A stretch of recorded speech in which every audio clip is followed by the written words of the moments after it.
Yeah, in case. Oh, you got it set up on your. What are you recording on your phone or what are you on This the is my screen? tab. That's my tablet. I just have my phone set up in case we want to look at price charting.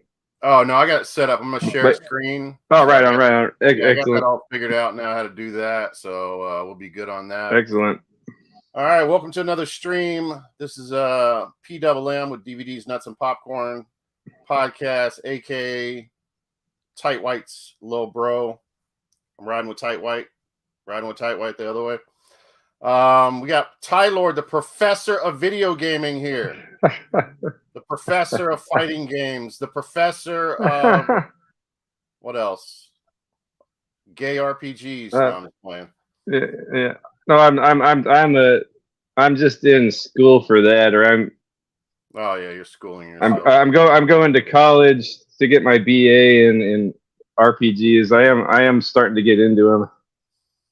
Yeah, it's kind of hard not to, man. It's Yeah. it's just they call you from that. They call me often from my rows and rows of them here. I'm looking at. They're kind of sexy. I kind of want to take a deep dive into some of them. And I'm very but we're gonna take a deep dive into video game values today, and okay. just bullshit and talk crap and show off video games and whatnot. Speaking of, you can continue that thought. I need to grab my phone. I forgot I had it charging, so I'll have that with me. Be right back. Oh, I was gonna say I was happy for PWM there diving into Ocarina of Time. He's doing a live stream playthrough of that game. I think you're probably about 2/3 done by now. But another game you really got to do, I don't know, that would take forever to live stream, is Final Fantasy VII on PS2 or PS1. I know you're not into games like that, but I didn't think I was easy either, and I played it when I was 40, so I wasn't a little kid anymore. And it has the blocky graphics, and a lot of grinding. But man, I really got immersed into that. That's probably it might be up there with Ocarina of Time for me now. What's up? What's up, Radiant? What's going on, brother? There's our brother. Yeah. So speaking of that, I procrastinate. I was gonna get back on it because I'm in the water stage right now on Ocarina of Time, the water temple, I think it's called. Yeah. Is that right? Yeah, that's like the biggest bottleneck or the biggest choke point everyone's worried about on that game, the water temple. So I've been a little bit, kind of nervous about it, Been a little bit nervous about doing it, and last week I finally got on and watched some playthroughs and took a lot of copious notes and stuff.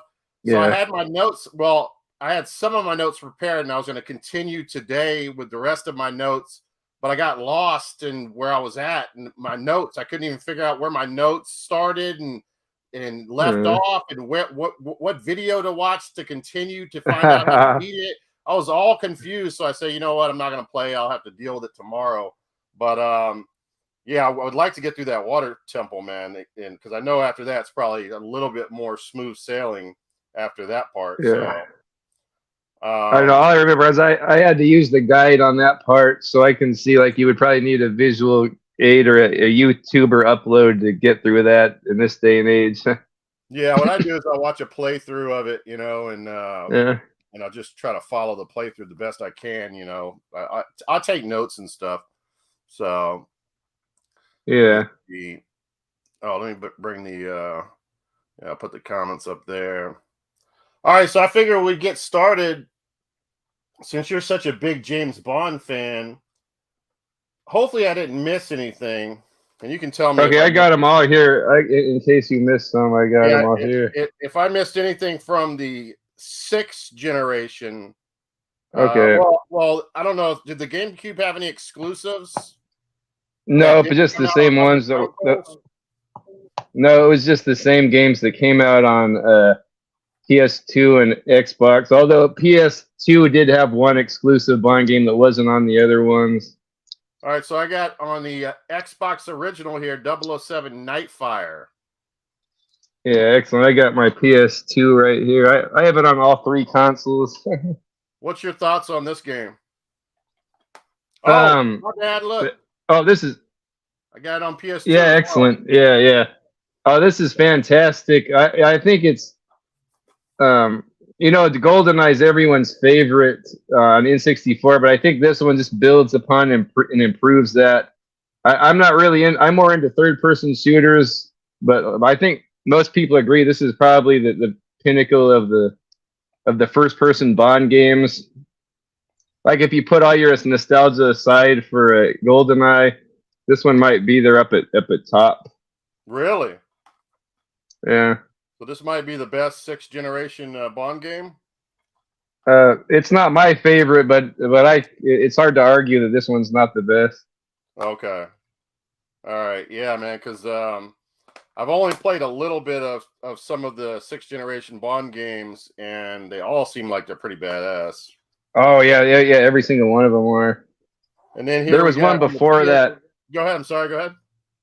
There was one before that. I don't know if you're doing them in chronological order. No, I'm not. I'm just going randomly. Oh, okay. GoldenEye Rogue Agent on the PS2. Yeah. Is this kind of that's one of the weaker ones? Not highly praised. But when I first played this thing, like I was in love with it. It's heavy on the action. There's no spy elements. It's just like an action first-person shooter. There's multiplayer. Yeah, what I liked about this, it had many throwbacks to the old classic Bond movies. Like Goldfinger, it plays a character where you're not playing Bond, you're playing like a rogue agent who's like a kind of a bad guy, and he goes and teams up. He goes and teams up with some of the classic Bond villains. And there's a Dr. No, there's Pussy Galore, there's Oddjob, Goldfinger. Yeah. You know what? Even what's really awesome about this is Christopher Lee reprises his role as the man with the golden gun, Francisco Scaramanga, and he's kind of like your mentor. Or what do you say? Like the character that guides you through like the tutorial and stuff. Christopher Lee does voices him in everything. Yeah, but I mean, this is a fun game. I mean, this is like you can take guys like hostage by the neck and use them for a shield. In this, you can hold 2 guns at once, so it's fun to mix and match the guns. Like there's a gun that can like shoot through objects, like if a guy's hiding behind it. Oh, wow. There's a cool little story they made up where all the Bond villains are like at it with each other, and you're caught in the middle of it. It has all kinds of multiplayer maps from the movies. Like there's the Golden Gate Bridge fight from A View to a Kill. There's Scaramanga's Funhouse from The Man with the Golden Guns, an actual multiplayer battle arena. Listen, it says enemies controlled by all new evil AI. Mean no 2 games are ever the same. I think they don't have a pattern. Like you notice a lot of games. Like I kind of like that because I kind of like. It's like trial and error. Like you know what the pattern of the enemies. These guys, I think they just do random things, so you never know what which way they're gonna. That's got to be the greatest female name in the heck yeah movies. Pussy Galore. I must be dreaming. Yeah. I love it. I must be dreaming. Yeah. All right, GoldenEye Rogue Agent, man, another cool one. And then we have From Russia with Love, 007. Oh yeah. Yeah, this is probably my favorite one right here. Oh, this is your favorite. Okay. Yeah, it goes back to Sean Connery's likeness, and Sean Connery actually voices Bond in this. Can you imagine such a thing? Yeah, that's badass. Yeah, I didn't know all that stuff. That's cool. Yeah, it's loosely based on the movie, and it takes a lot of liberties. I've read the novel of this and watched the movie a million times and played this a million times. I love every adaptation of From Russia with Love. Does Robert Shaw do voiceover in this? No, but the guy who does his voice sounds pretty darn accurate. Really? I see his name on the back of it. Yeah, he's in here. His likeness. He plays the Spectre agent Grant. Even it's not called. Then Pedro Armendariz there's a guy that's an old actor that passed away shortly after the original movie. There's a guy in here that sounds just like him, and all the actors from the movie they have if they passed away they have like sound alikes for them, and it's pretty awesome. Takes a lot of liberties, has multiplayer, has that cool third person but over the shoulder mode. You see a lot of Resident Evil 4 influence in this, which I kind of like because that's my favorite game. And it's the same engine as another. Yeah. Oh, he has a yeah. It not only has stuff from Russia with Love, but it takes a lot from all the '60s Bond movies. So he has the jetpack from You Only Live or from a Thunderball. He has the jetpack from that. He has the Aston Martin DB5 from Goldfinger in this. You must be in heaven with all the thought and all the work. Oh man, I super appreciate. Yeah, I freaking love. I appreciate these so much. Yeah, and we haven't had anything like this in years. Man, all my copies are crispy and complete. Oh, excellent, nice. Excellent. Yeah, I have it on every console, even on PSP. I have a copy of it. The PSP one's pretty good, but it takes out the driving and flying sections. All right, then next up I have Agent Under Fire. Okay, yeah, and that's the first one. Is that the first one chronologically? Yeah, and that one, what is this studio called? Is it called?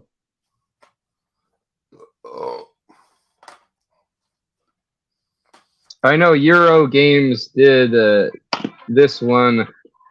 I'm not sure if they did this one too. This is more of the same. Everything I said about this one, it goes for this one too. These are all like original stories, not based on a novel or a movie, and they're pretty fun games. First-person shooter. It has driving sections and even submarine sections. I forget if it's the Lotus or the Aston Martin turns into a submarine, and there's like some underwater shooting levels. Yeah, I think I played the most of this game probably. I do have a factoid on this.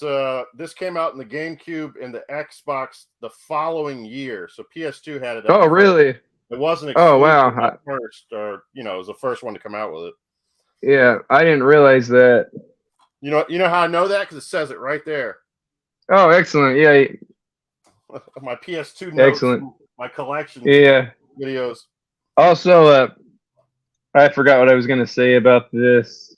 Oh, the Bond in this is not Pierce Brosnan. I think it was like a morph. Like they created a figure that they morphed all the Bonds into one look, like Dalton, Roger Moore, Connery, and Pierce. In the shadows. Yeah. So it doesn't really look like one, but it kind of looks like all of them. That's funny. Yeah. I guess they had to do that because they got sued. I don't know. Later on, they had Pierce though, and he doesn't voice in this one, but the later ones he does voice. But they had his likeness in here. And from the 6th generation, I think this is it for me. I got okay, there was a couple more. What's up? Quantum of Solace. Oh yeah, this one here. That's the most recent one, and there's a PS3 version as well. These are different games, and I never knew that until a few years ago. Oh, okay. This is a cool game. This is a cool first-person shooter game. This is actually an over-the-shoulder third-person shooter, and it's made by Eurocom that made this game. It's not made by Treyarch or whatever. The Call of Duty guys did this one. Oh, okay. Yeah, so I really like this. It's a third-person action based on Casino Royale and Quantum of Solace, like the two movies combined. Are all the Bonds third-person games? Is there any first-person Bond? No, that's what I was saying. These are. Oh, you have first-person. Nightfire, Agent, and Rogue Agent. Those are all first person. I didn't hear you say that. Oh, okay. Those are first person. Yeah. Nice. There was one more, and I thought you had it. This one. This is probably tied for my favorite. Everything or Nothing. You know what? I forgot. I do have one more, but I only have it loose disc. Okay, yeah, this one's freaking fantastic. This came out before Resident Evil 4, and I think it kind of has that Resident Evil 4 flow to it. Okay. Really cool. And it's an original story. Oh, dude, you love this game. It's an original story. It almost feels like a Bond movie we never saw. And Pierce Brosnan is in it, and he does the voice. The bad guy is Willem Dafoe, and he does the voice, and it has his likeness. Oh wow, I'm sold on that. It's got it's got I think Heidi Klum and John Cleese are in this, like real actors are in this. It's got beat 'em up segments.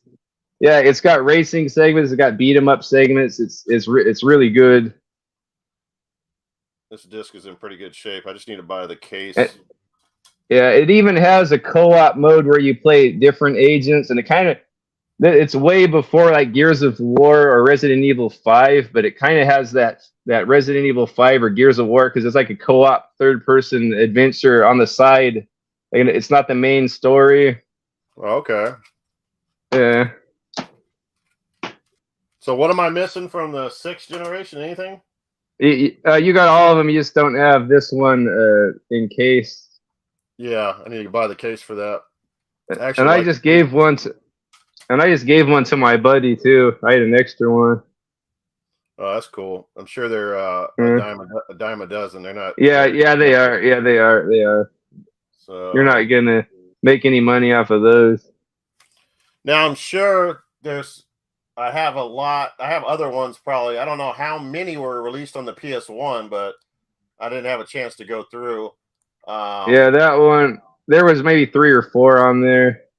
Well, you know what? It's not going to be hard to find because let me see. Yeah, I think it's 3X. Yeah, I got this one here. Yeah, racing is one. That's kind of like a racing / twisted metal type game. In the collector's edition too, with the white label. Yeah, that's pretty nice. Yeah, I kind of like that. Pretty sweet right there. Yeah. And then, so you're saying there was just a few? Yeah, there was Tomorrow Never Dies and The World Is Not Enough. Ah, okay. That's going to be way down that might be harder to find. Yeah.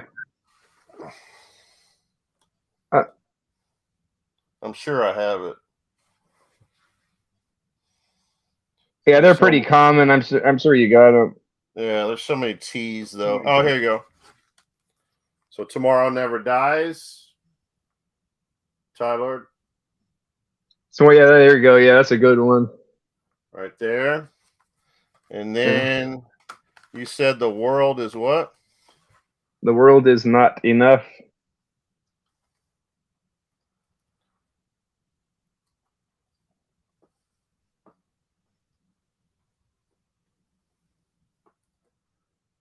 Oh. I have to be a completionist. I have to have all of them. Yeah. If you don't have, I wouldn't want to drop Wild Arms fucking factory sealed, man. Oh no!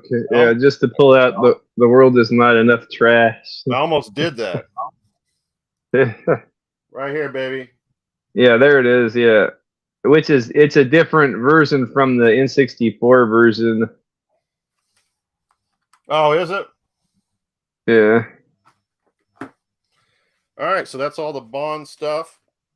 I'm sure it was. Yeah. Did the N64 have different games than the PS1, or just the same games as the PS1? It had those. It had that one. The World Is Not Enough, but it was like a better version, and then it had GoldenEye, and that's it.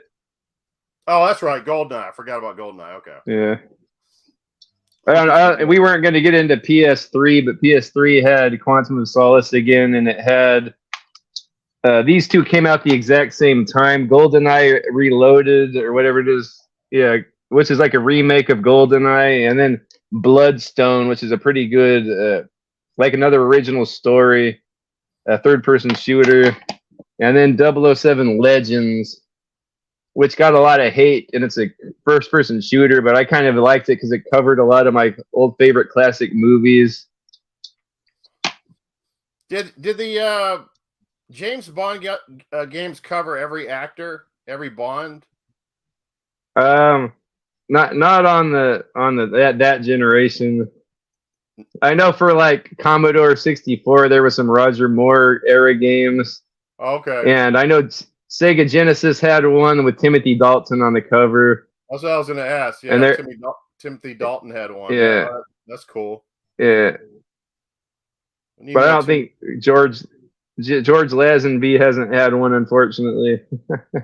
I think Timothy Dalton needs to come back as Bond. Oh yeah, he does. He's still alive, I think. Yeah, he's still acting. He can't be. He's probably in his 70s. All right, so that's what I meant to say at the beginning of the video. Ty-Lord, the professor of James Bond games, but also the professor of fighting games. And I got a big box here. Oh, I can't wait to see him. Oh, fighters. Look at this giant box of fighters. Yeah.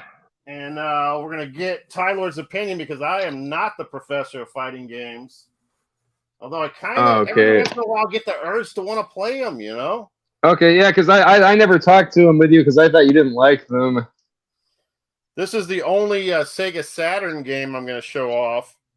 Oh, excellent. Yeah. I found this at some kind of Spanish thrift store. Was super happy. I found this in another Sega Saturn title, too, that I can't remember off the top of my head, but this has 3 games in one for 99 cents. I was like, hell. Oh, yes. Yeah. I don't have a Saturn, but I do have that. Yeah. It's got Virtual Fighter, 2 on there. Yeah.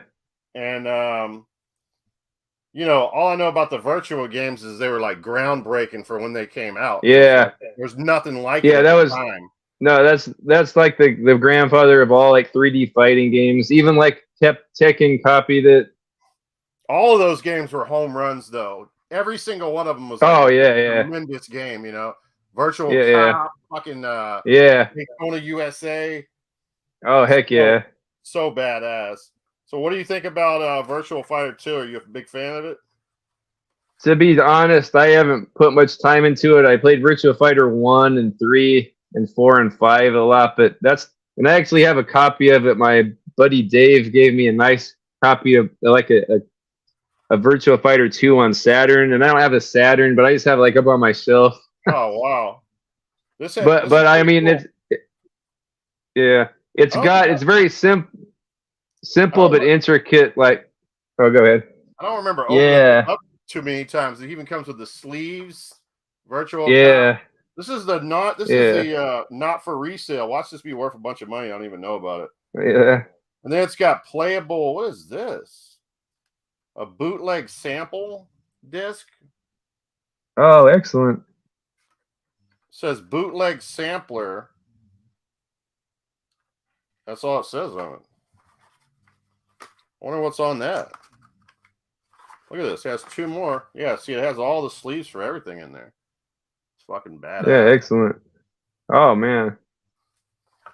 All right, so that's not the one I have. I have the one that has Daytona and Virtual Fighter 1, and it comes in like a cardboard sleeve. Oh, okay. Yeah. All right, so this is cardboard, so let me put this away where it doesn't get damaged. Oh, it might be one similar to that. All right, so fighters here. Let's go with another fighter here. No kind of order or anything. Tekken 4. Yeah, I love it. Yeah, I love that one. This was this one's super. This was in the arcades first. It was an arcade game. Yeah, and this is not expensive at all. I think you can get this for like $4 or $5. The last I checked, complete. Whenever I did my collection video, I don't know. I have written on the back $10 to $15 for this. Oh, okay, yeah. It went down. It went down by then. Yeah, this is. I really like this. I remember when I was a kid, it was at our movie theater in the arcade, and it kind of was like a step up from the other Tekkens because it kind of looked more realistic. Really. And it had like you would fight on the streets, and it had like environments that would change. Like you could fight into the water, or they'd be slanted. The environment sometimes. And I remember just really liking this. And I think it's still there. That same machine is still at that movie theater, and it's all faded. Oh, really? but yeah, super. I really enjoy this game. Any of the Have you ever movies been played? good? I sent you that one that has Sho Kasugi's son. Was it Kane Kasugi? Oh That yeah, one's a pretty. Yeah, the first one is kind of it's pretty nice looking movie, but I don't know if it's my favorite. The Tekken. There's two Tekken movies. they're not like blockbuster hits or anything. They're just kind of No. Tekken 5. Yeah. Oh yeah. I got the. I don't know if yours has it. Mine has Tekken 1, 2, and 3 on this too, like the arcade versions on the greatest hits. Does yours have that? Let me see.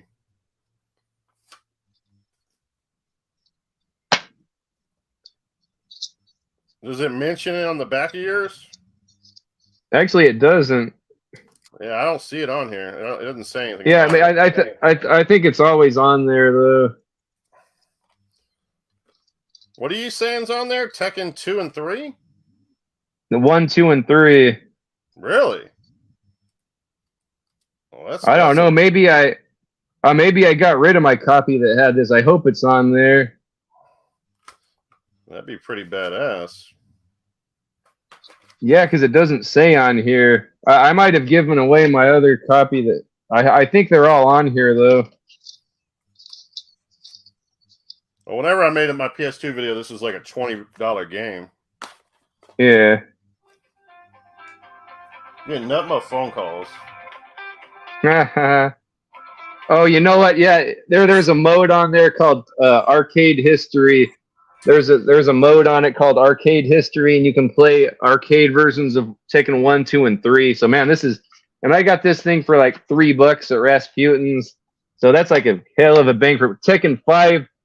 Yeah. I not even mentioning this, like, is one of those games that like makes you not really appreciate the programmers did with PS2, because this thing looks like a PS3 game or something. Like the amount of detail, nice graphics. Yeah, really good graphics. You know, I don't talk to my ex for like a year, and all of a sudden she starts blowing up my phone on a night like this. It's like, oh, really? It's crazy. All right. Well, do you have any more Tekkens on the 6th generation? Not that I know of. Oh, you know what? Tekken Tag. I forgot to dig that one. Oh, here it is. Yeah, Tekken Tag. You know what? I guarantee you I have Tekken Tag. I must have missed it. That's a common one. It's one of the earlier games with the blue disc. Yeah, I definitely have that. Check it out. I got mine for 50 cents at Rasputin's. Oh, nice. I don't think it's worth much more than that, though. But here's one that you probably do not have, and that's going to be Kabuki Warriors on the Xbox. No, don't have it. Oh, no, I wish I had that. Yeah. Yeah. I wasn't sure at first if it was a traditional fighter, but looking at the back of it, it definitely is a traditional fighter. Yeah. And, you know, I mean, it's Kabuki. I mean, they got swords and... Yeah. You know, now, is it good? I have no clue. I know nothing about it. Yeah, I haven't spent any time with that. As a fight promoter for a troop of Kabuki warriors trying to travel from Edo to Kyoto, your actor samurai must possess both strength and style. Along the way, you will have to fight other Kabuki troops, garner the crowd's favor to receive tips, and trade warriors with your defeated counterparts. You will need a very accomplished group of samurai when you arrive in Kyoto to defeat the city's star troop. So I don't know. I have to check this one out. Yeah, definitely. Put it in the old Xbox. Yeah. Now my screen went black. It's making me... Oh, there we go. I can see you. It goes black every once in a while. All right, so Kabuki Warrior. I finally found one that you don't have. Let's go to a little bit of WW Raw 2. Now, I'm terrible with this generation of wrestlers because I got out of it, but I think I can name. Yeah. I should be able to name 3 of these guys, but I know I can name 2. Oh, why am I forgetting now? Oh God, why am I forgetting now? So I got Raw 2 here. Mm-hmm. That's Yeah, one of the. I think I had. That's one of the Steiners over here, right? That's one of the Steiners. I can't see who that is. A little close.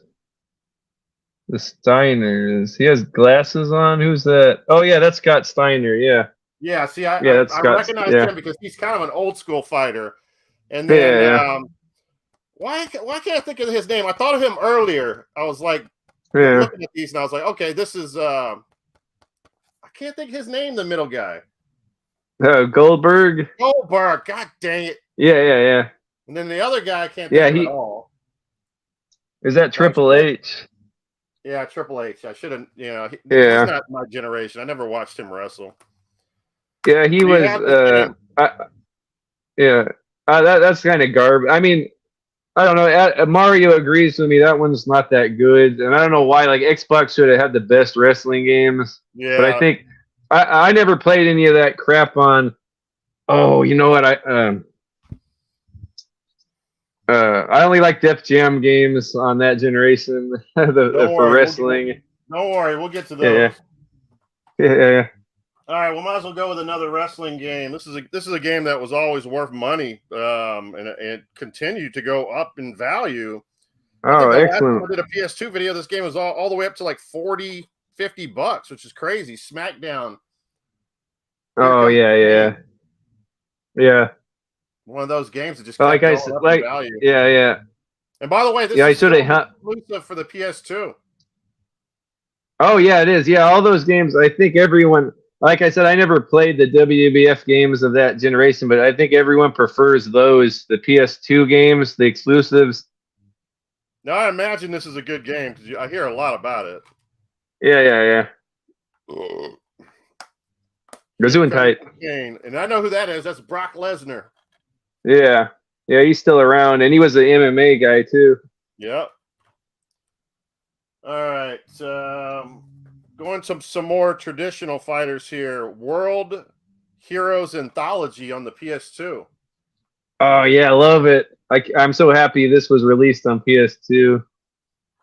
Now this has. All right, so some may say not exclusive on this one, but as a compilation, it is. Also has the new counter throw and repelling moves in the game. Mm-hmm. Why I wrote that, I have no clue, but it's true. It has the new counter throw and repelling moves. I don't know what made me write that, but I must have did some research. I don't know. I didn't know it was any different than the other ones. I know you can repel the projectiles in this if you time the block right. You can bounce the projectiles back. And I know you can counter the throws. Like if they grab you, you can kind of wrestle with them and fight for the throw. Now this is World Heroes 2.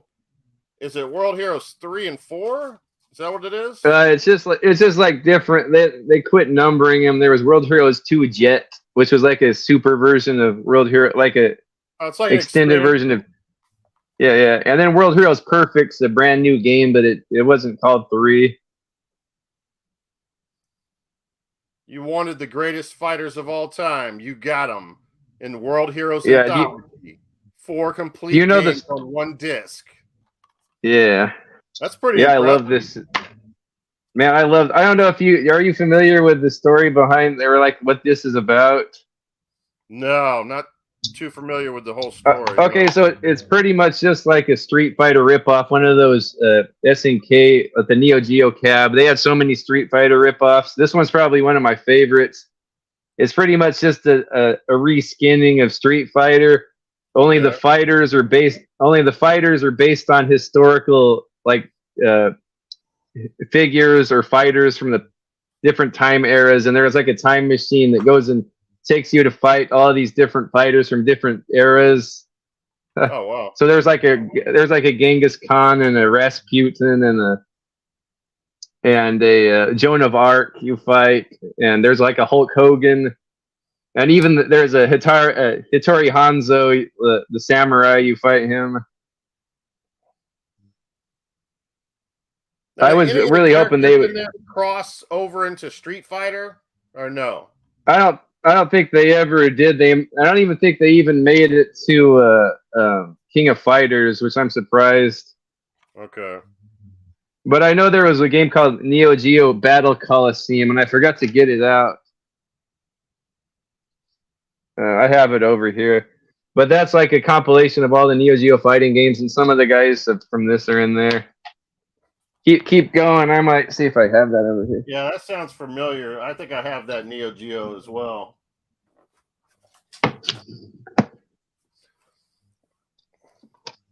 All right, next up here on the PS2. This is also an exclusive, unless in the last year some another game came out, an updated version of it came out, but I don't think so. And that is Street Fighter EX3. Oh yeah. PS2. Yeah. And this is an exclusive title here. Yeah, and it was one of the earlier games released. Like I think it might have been close to launch window with this game, right? I'm not sure about that. Is this one worth anything now, or is it still not worth anything? Back then, I had it at $20 to $30. Okay. This is a Capcom title. The last title, that World Anthology, was an SNK. Yeah. SNK Play More. This one is done by that other company that did the EX under Capcom. What is that company called? It did this first two Street Fighter EX on PS1. I can't think of that company now.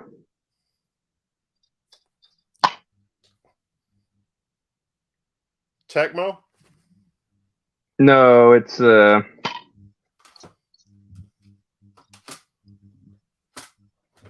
okay, so there was this. There was the part 1, 2, and what's it called? Sammy or Majesco?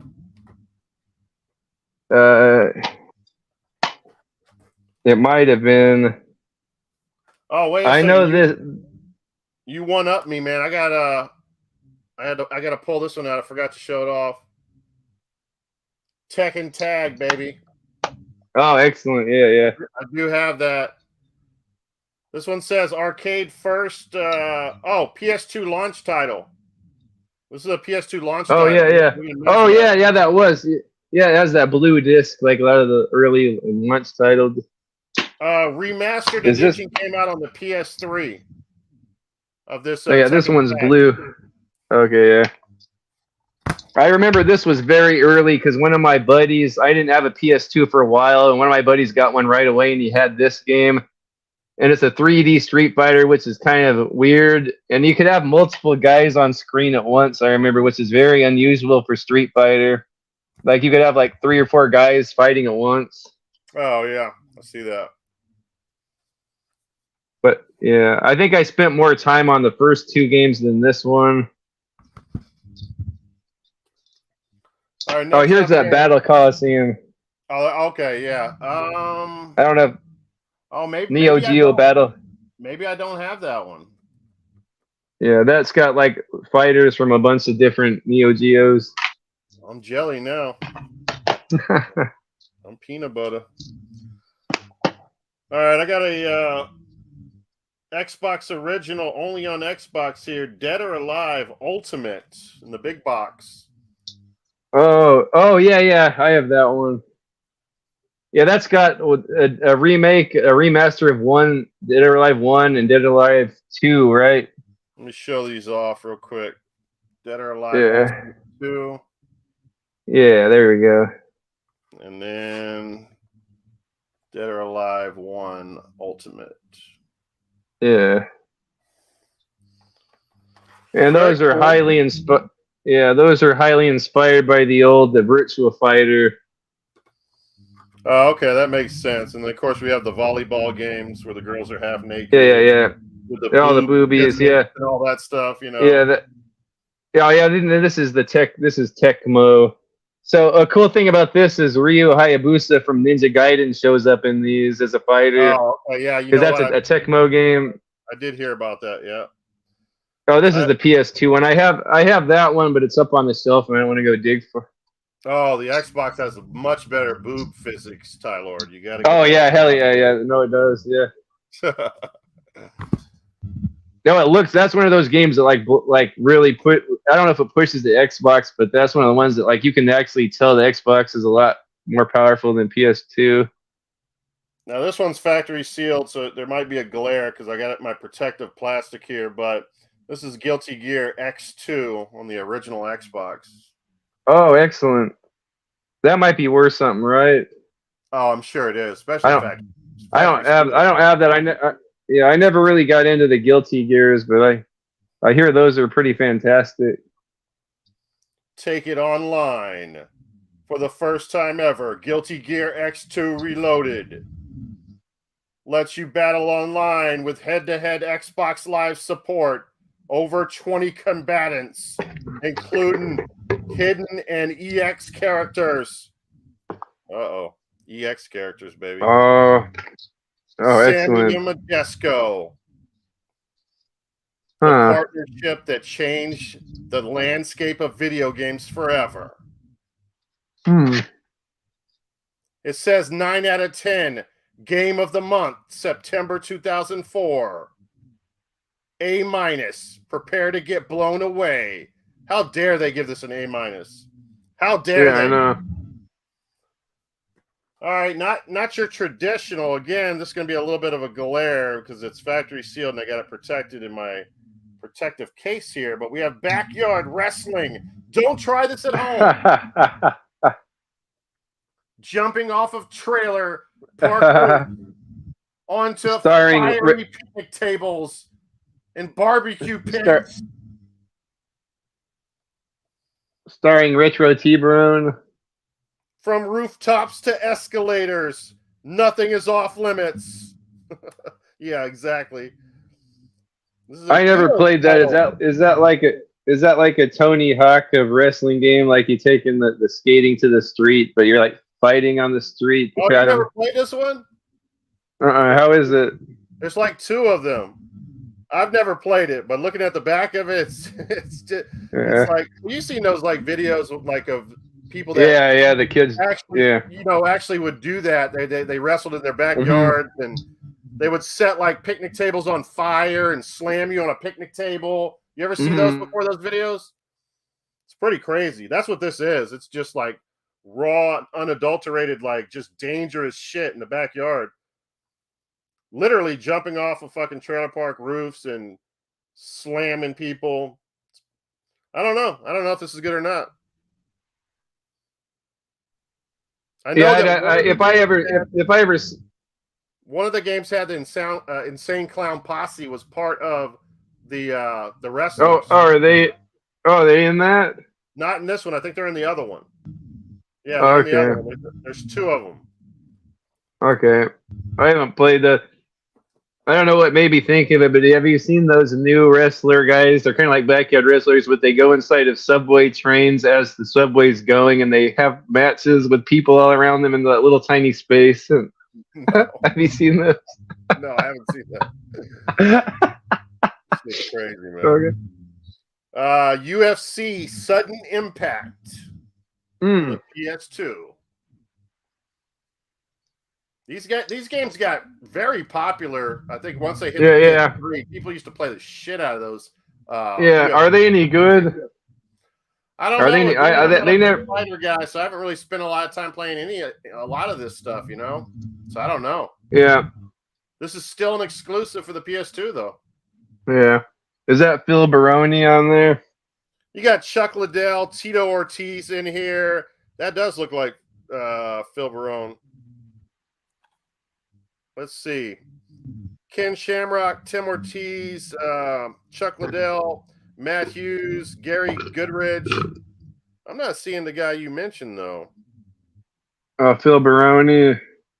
Phil Baroni. Maybe it's not him. No, I don't see him on here. Okay. Anyway. Hey, I don't have that one, but speaking of that, I have the Pride one. You have that one? It looks familiar. And there's Ken Shamrock and Don Fry on the back. Oh, that's cool. Love those guys. Oh yeah, it looks like it's got Ken Shamrock. It's got Hoist Gracie's in it. I might not. I haven't played this. I might not have that one, but I got one you don't have. UFC Ultimate Fighting Championship Tap Out, baby, on the Xbox Original. No, I didn't. No, I don't have that. That's got Tito Ortiz, Chuck Liddell, and I don't recognize the guy in the middle there. Never played it. Never played it. Yeah, and I never played this Pride, but I just had to get. I saw it at Goodwill once. It was $3 at Goodwill, so I had to get it. There's my favorite guys. There's Sakuraba up there. Yeah, it's cool. You know, the fact that it has the old guys on there, you should try it out, test it out, see how good it is. Yeah. Oh, and I see a guy with that might be Yoshida. He has like a gi on. I can't. Ron, I think there's what's his name?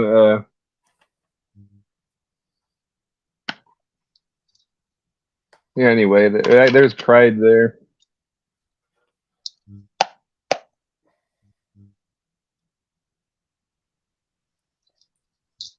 Oh boy. I have to tell her. What's up, Mikey Garcia? Douglas Chipperson's in here. And Mikey Garcia. All right, so this is also still an exclusive K1 World Grand Prix. Oh, excellent. Yeah, I never played that one. Yeah, like a little bit of kickboxing going on here. Yeah. I guess I should try these out, test them out, take them for a spin, let you know how good they are. Let you know what you need to pick up. 8 men enter, 1 man survives. Brace yourself for the new breed of fighting sport and take on the best mixed martial artist. Stand up and fight your way to the world's top bout, the World Grand Prix in Tokyo, Japan. Oh, yeah. Excellent. Yeah, I would definitely pick that up if I found it somewhere. Now, I'm cheating a little bit here. This is not your traditional fighter, but it's such a unique fighter and such an interesting title. I felt compelled to include it in this conversation. That's God Hand. Oh man, I want that game. That's one of the high valued games. Oh yeah, it's way. It's it's like a beat 'em up adventure, right? Yeah, that's what it is. But it might as well be, yeah, that's what it is. It's third person. You're running around. You got to get in all these different fights with everybody in town, man. It's pretty badass. It's extremely difficult. This is like a tough game. Yeah, Timid, man. This is a rough one. Legendary. Yeah, I would probably hard. Oh man. It's made by Clover Studio and Capcom. Yeah. Is that I'm thinking that might be Shinji Mikami that directed that. Is it? I might be wrong. You'd think they'd put that on the back, in big letters. Yeah, that's kind of weird. Games don't credit the directors or anything on the. You think they'd be proud to talk about that, but no, nothing. I guess it's just because everyone's all on the Metal Gear guy's nuts. Like they always put, Hideo Kojima. Like he's not the only one that's good. Yeah, right. I probably put 2 hours into that game. I played it. I streamed. Yeah, that's one While we're on that topic, the 6th gen beat 'em ups. While we're on that topic, you ever play Final Fight Streetwise? No. And Capcom. I need that. Oh man.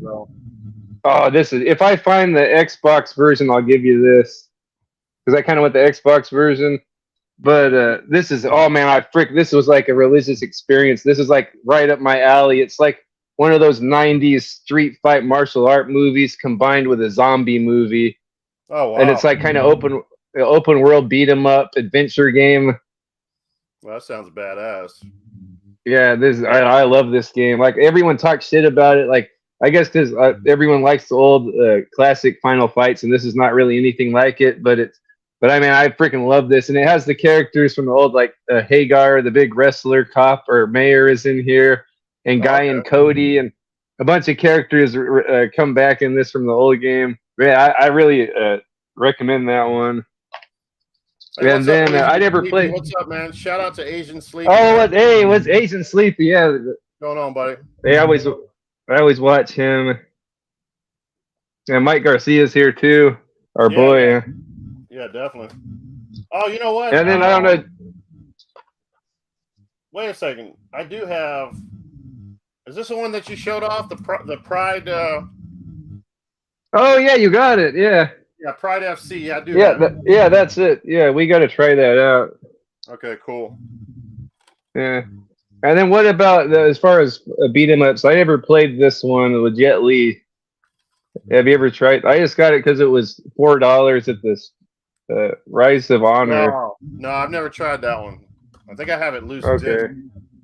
That's one I kind of want to get to this year. And then this one I just played recently, The Bouncer by this Squaresoft. Have you played that? I tried it out, and I actually put that in the box. Yeah, it's not really for everyone, but after playing like Final Fantasy games, like I kind of appreciate it. It's like a beat 'em up version of a Final Fantasy game. Jesus Christ. Popular today with the X's, huh? Dude, man, she will not stop calling me. Let me see if I can find that one real quick. Got a lot more games here. Gotta take a break, Sleepy. Get some sleepy. Sleepy's always working. Oh, here it is. The Bouncer. Yeah. And I just have this. They made this custom case at the store I got. Mine's just a loose copy. But I don't know. This was like it has like these long cutscenes and this long intricate story and not much fighting. But man, I just got addicted to this. Like I beat it once, and then you can play through with all your upgrades, and I beat it again and again, and then it gets a little harder each time. But I probably beat this like 4 times. Squaresoft, yeah, I remember this now. Yeah, it looks like Final Fantasy, the beat 'em up or something. This is an exclusive as well. This never came out on anything. Yeah. I wish it would have got expanded upon, like if they kind of made it like a real RPG, but with beat 'em up mechanics instead of like turn battle. I think this would be really awesome if it would have been like more fleshed out, I guess you could say. Oh, what's up, Stepman 35? How you doing, brother? Good to have you. Hey, buddy. Hey, what's up, Step Matt? Yes, sir. Is that your step kid? Yeah. Hey, next up here, Street Fighter Anniversary Collection on the PS2. Oh man, that's the best you can get right there. Yeah, this one. Huh? Look, I used to get all this shit at GameStop. Yeah, I remember this like it was yesterday. It's a Goodwill pickup. Oh man, yeah, it's got the Street Fighter Hyper fight or Street Fighter 2 Super Hyper. That's the toughest one. Oh yeah, and Street Fighter Third Strike, right? Yeah, and Third Strike's on there too. I think that's the only time it was ever released on PS2. I think. Now this came out in the Xbox original as well. Oh yeah, that's right. Yeah, and I know Third Strike was on Dreamcast. Yeah, I remember that on Dream. It's really expensive on Dreamcast, though. Yeah. Yeah, I got rid of it. Yeah, that's where you want to buy it because that shit's way too expensive. Yeah. You're getting some feedback on your end. Uh-oh. Going. I thought these new headphones would do the trick, or these new earbuds. I heard it for a minute. When I got Soul Calibur 2. Oh yeah, excellent. I have that on it. GameCube. Yeah. I have the GameCube one. Yeah. Right, doesn't it have Link? And I have the X. Link is on the GameCube, and I think Spawn is on the Xbox version. Oh, yes. And that one. I don't know. That one's got. I guess it's not. That does look like Link. Let me see. Oh, that might be like Siegfried or something. Let me see if it says on the back. Yeah, because that should just be exclusive to GameCube, like you said. Why doesn't it show the names of the people?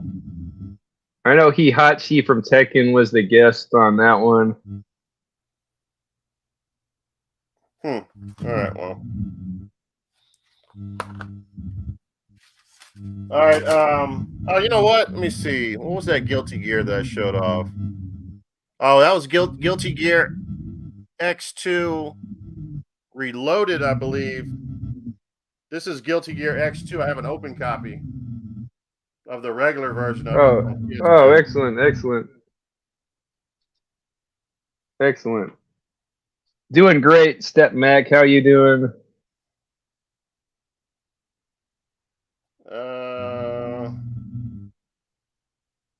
I don't know what the hell I wrote in the back of this shit. Besides, it's an exclusive. Yeah, you hear like a feedback on your end. You should try to eliminate something. See if maybe it's your head. Yeah, I'll turn the phone off, but I can't see the chat. How about now? It might have been interfering with my phone. Oh, no. I still hear it. It's like a. Let me know in the comments if you hear that. If it sounds annoying, let us know. All right, this is definitely not a traditional fighter. Well, I shouldn't say that. I don't really know. I've never even put this in my PS2. Fight Club. Oh, no, I've been kind of interested in that. Yeah, by looking at the back of it, it looks like it's just a fighter. Yeah. But I don't know. Uh-oh, we lost him. We lost the professor of 007 games. We've lost the professor of fighting titles. Let me know, guys, in the comments if you guys have played Fight Club, and is it a traditional fighter? You know, like Mortal Kombat style or Street Fighter style.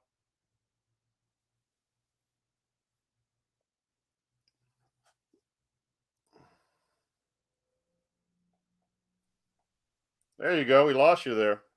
Yeah, sorry about that. I can't fuck around with these settings. It sends me back and boots me out. Yeah, yeah, this is kind of interesting. I kind of want to play this.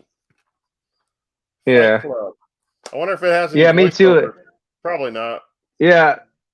Yeah, especially after playing that Final Fight Streetwise, I kind of want to play another game like that. I don't know if it's anything like that.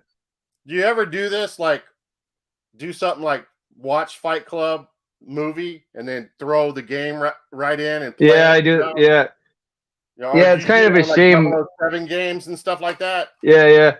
Yeah, and it's too bad that there aren't that many movie tie-in games anymore. I remember everyone hated on those, but I remember it was cool. Like you go see a movie like Lord of the Rings, like, oh yeah, now I want to go play the PlayStation version of Lord of the Rings, that hack and slash thing. Oh, cool! Yeah, you really get in. I get into it, man. Whenever I watch a movie, I just want to play. I really get into it. Yeah.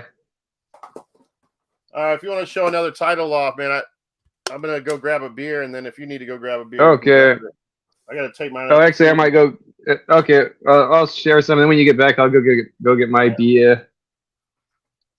Okay. What are you guys talking about?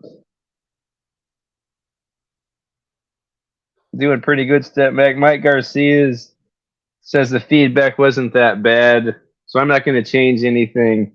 I'm not changing me. I like me. I like my new earbuds. My wife likes them. Have you played this one, Mike? Final Fight Streetwise? Man, I really enjoyed this. I just played it this year for the first time. Yeah, I've been on Final Fight kick. I've been playing all the Final Fights, so I thought I'd go on to this one. It'd be nice to get that. I think it's super expensive, but it'd be nice to get that Saturn Final Fight. I think it's called Final Fight Revenge. What else? I don't know if he was going to go over these. He just talks about Street Fighter Collection Anniversary. What about the Street Fighter Alpha collection? Do you have that one? It looks very familiar. Well, guess who's calling me again? It's the X. Go live with your conversation with your ex, and I'll go get a beer. God. Everyone will unsubscribe if you hear her. I'll be right back.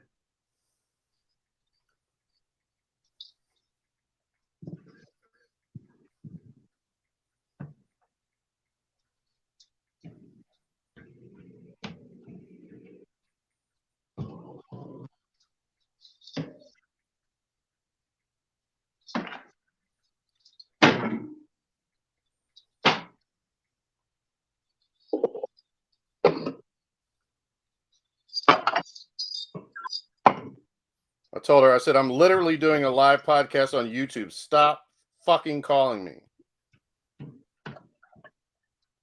Yeah, this is important business. Yeah, doesn't she realize what I do? I do important work for the YouTube communities. So I'm not supposed to drink beer and stuff and eat red meat or cheese, but every once in a while I splurge, since I thought it was a special occasion, since we're doing the DVDs, Nuts, and Popcorn stream. Are we on? Yeah. Mm-hmm. But I got this Preston Double Hopnosis Imperial IPA. Oh, nice! Cheers, brother. It was cheers. Yeah, it was $3 at the discount store. Oh, thanks, Asian Sleepy. Yeah, appreciate it, brother. You can't see a lot of it because my PS2 collection starts on the far wall over there, and there's a middle shelf here. I don't think you can see any of that. Oh yeah, you actually can see some of that. You can see the middle shelf, and then the PS1 you can see. Or no, I'm sorry, you can see the Xbox look at that behind me. So you can't see hardly any of the Look PS2. at that head. Oh, nice head, man. I really appreciate that head.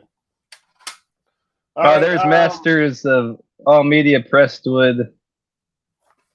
How you doing? Oh, what's up, Masters of All Media Presswood? Welcome to the stream.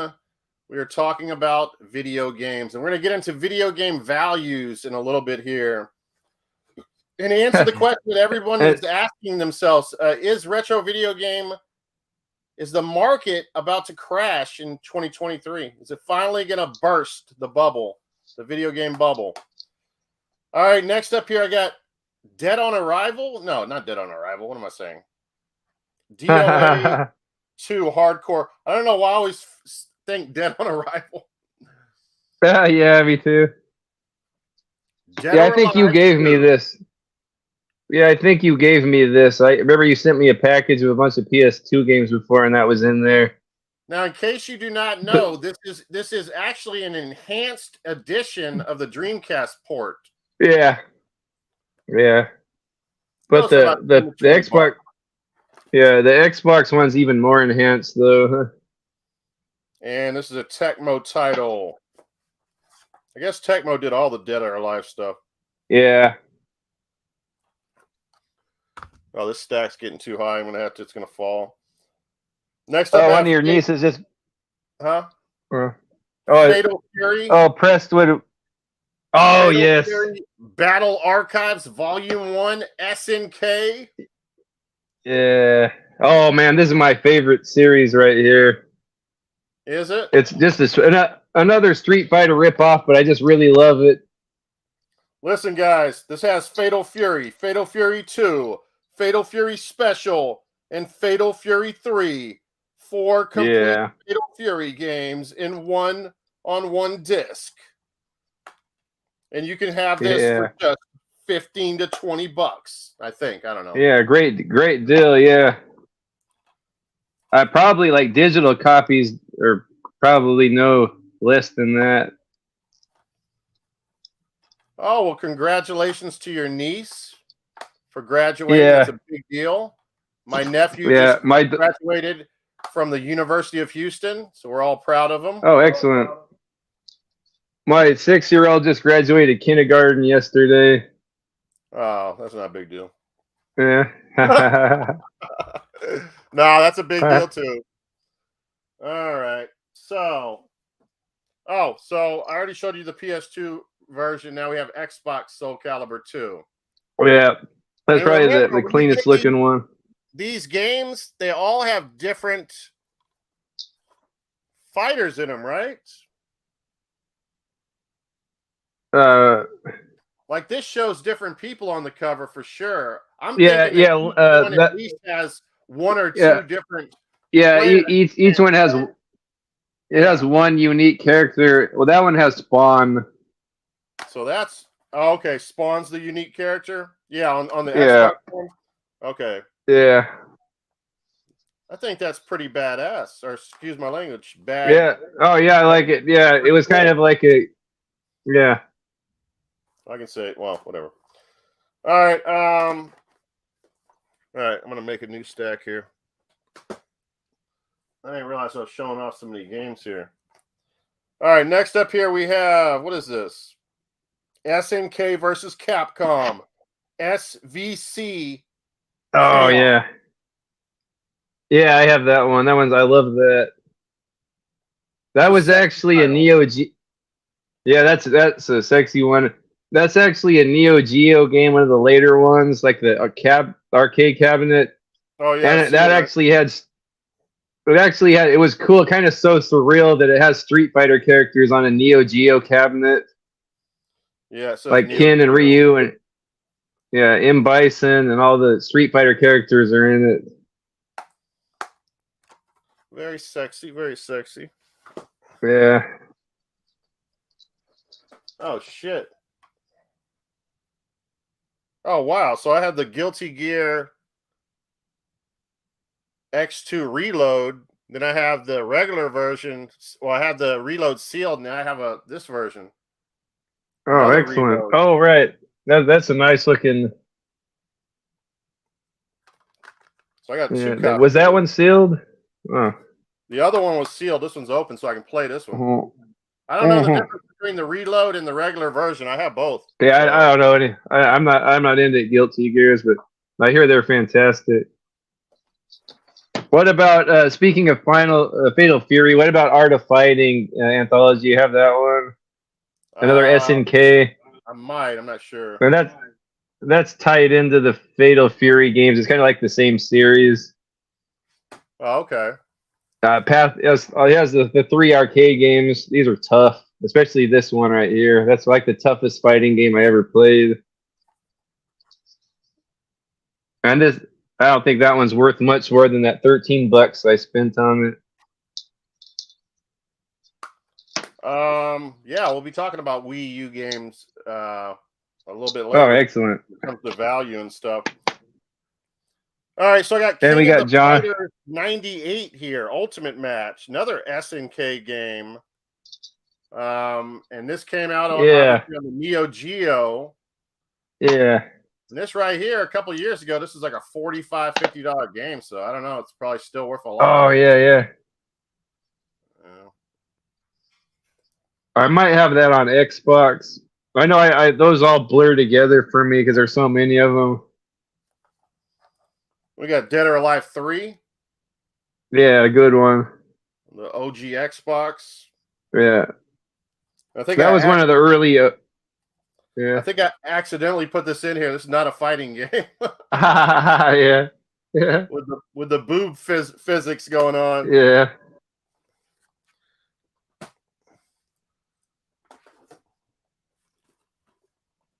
Soul Calibur 3 on the PS2. Yeah, that's one that I'm looking for. That's not too much, is it? That's still an exclusive. A couple years back, it was like an $18 to $20 game. Yeah, because it never came out on that original Xbox, and I didn't have a PS2 back then, so I never had. I got my PS2 later on after the fact. Guys got like a Sith right there. You see that? Yeah. Oh yeah, like a Grim Reaper type. Like Grim Reaper scythe or a. Oh man.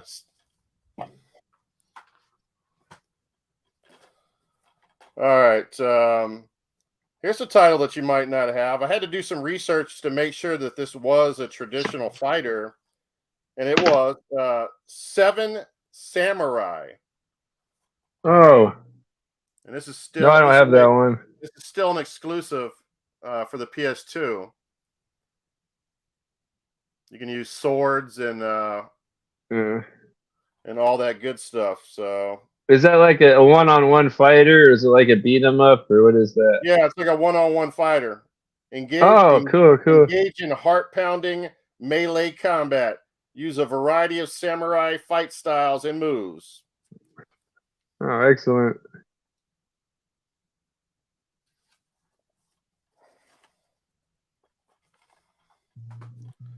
And then we have. Oh no, I meant to put these back. These are not. Tenshu, Wrath of Heaven, and Samurai. Samurai Legends Musashi are not traditional fighters. So. All right.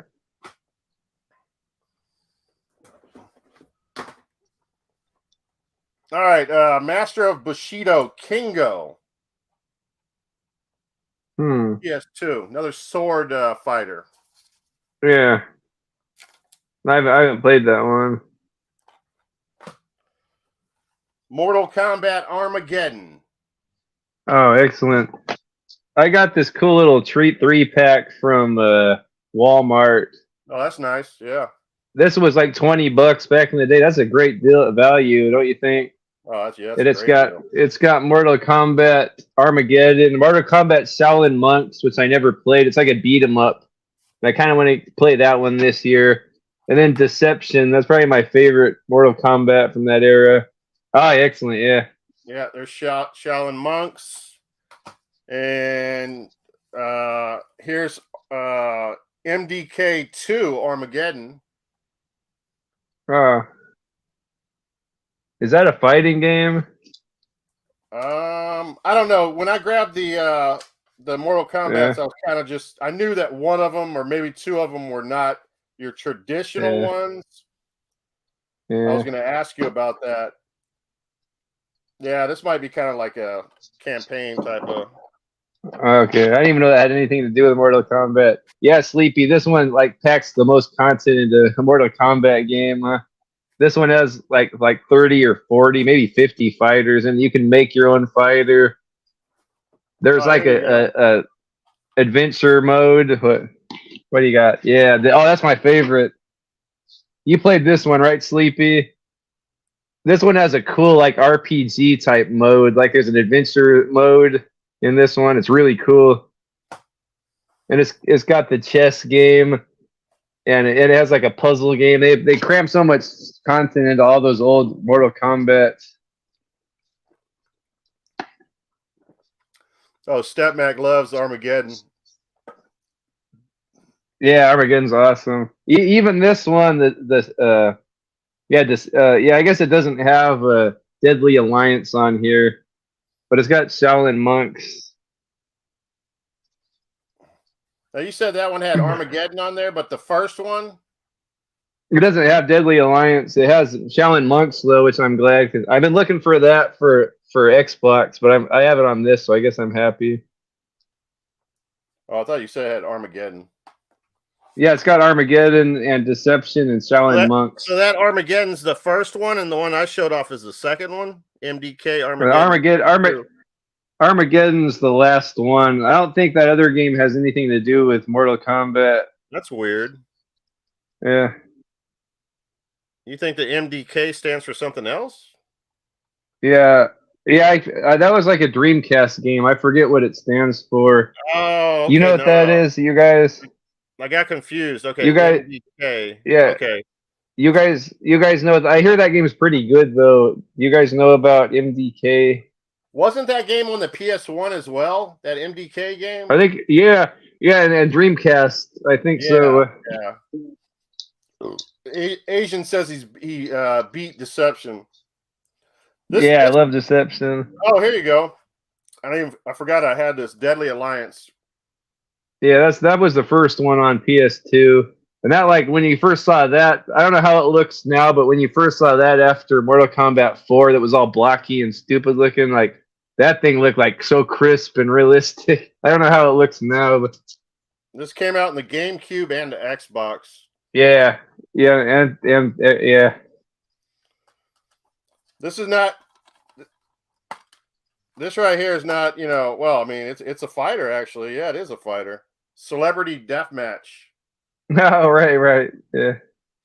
I've never. I think played this. I played it a little bit. I didn't remember liking it too much, but I remember that coming up though. That yeah, MTV that was an actual yeah. show. The show was pretty funny. You would see Carrot Top fighting. Carrot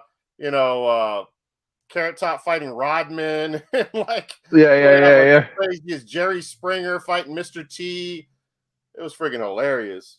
Yeah. All right. I feel like maybe I guess I didn't show this off yet. Capcom versus SNK 2, Mark of the Millennium. Yeah, that's a good one. I have that on Xbox. Says back then it was like a $60 to $80 game. So Yeah. What about now? Is it? I don't know. I see at the retro shop. At the retro shop, it's like 60, I think. Yeah, so it's probably held value. Yeah. Then Capcom Fighting Illusion on the PS2. Oh, Fighting Evolution. Yeah, I got that on Xbox. I guess everyone hates on that one, but I don't know. I don't think it's that bad. Yeah, third-person shooter. Sleepy says that MDK2 is Oh, okay. is a third person. I don't know why I was thinking Mortal Kombat for some reason. Yeah, adventure, third-person shooter. And this is more of along the lines of God Hand, but it's such a good fighter. I figured I'd have to talk about it, and that's the Warriors on the. Oh, that's fantastic! Oh yeah.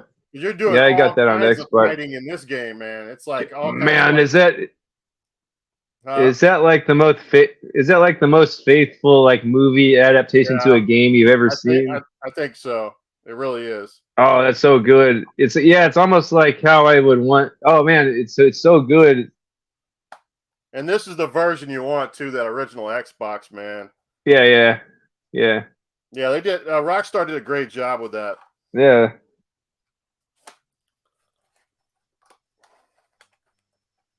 Because like at the beginning of the game, you literally have to fight to get in the gang. They won't let you in.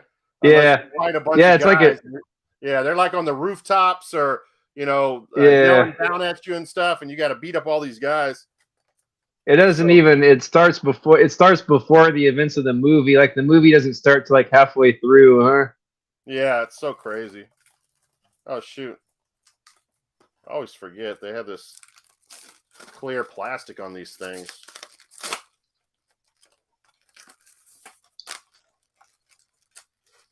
All right, I'm making a mess.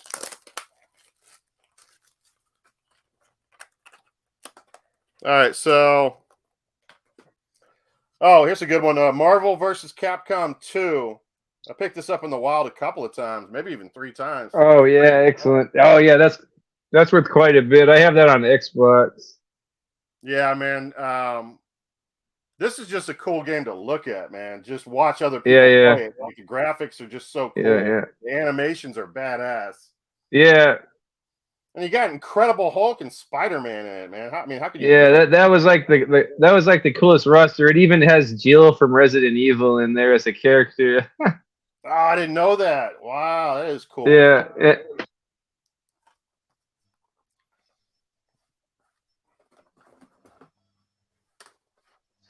All right, I got the clear case on this.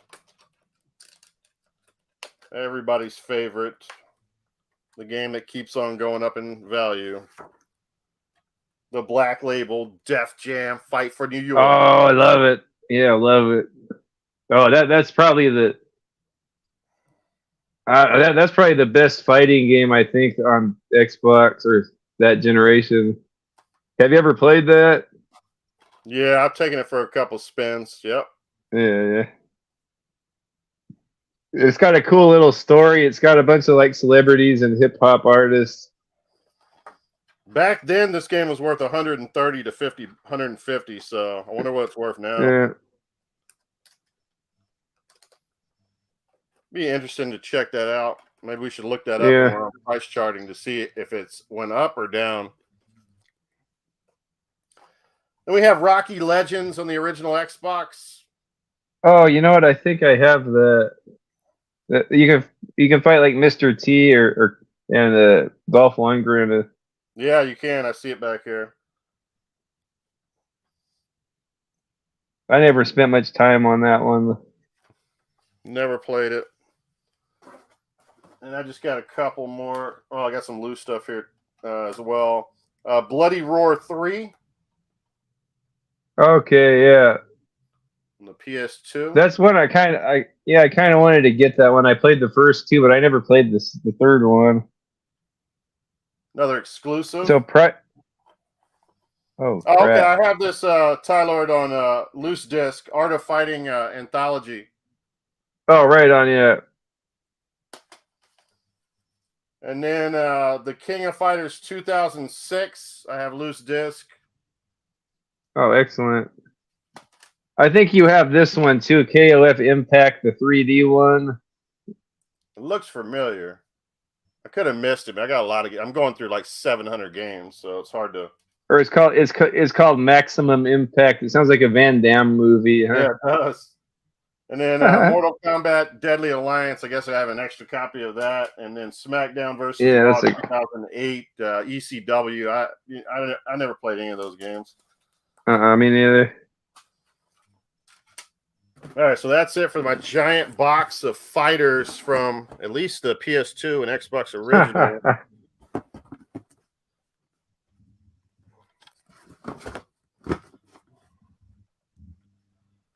Hopefully everybody enjoyed that. Warriors classic title. So what's oh yeah. The Warriors, if you only get one out of that whole lot of stuff we just talked about, get the Warriors or play the Warriors. Oh, and if you like this is kind of a Final Fight Streetwise is sort of that type of game, but it's way kookier. Oh yeah. Very movie-like, huh? Yeah, it's just it turns into like a zombie movie.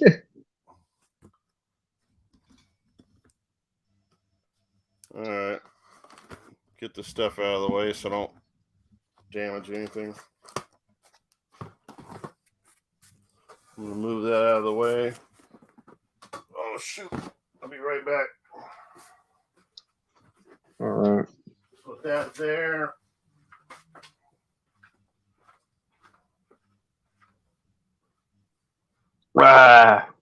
That's about all I got for fighting game.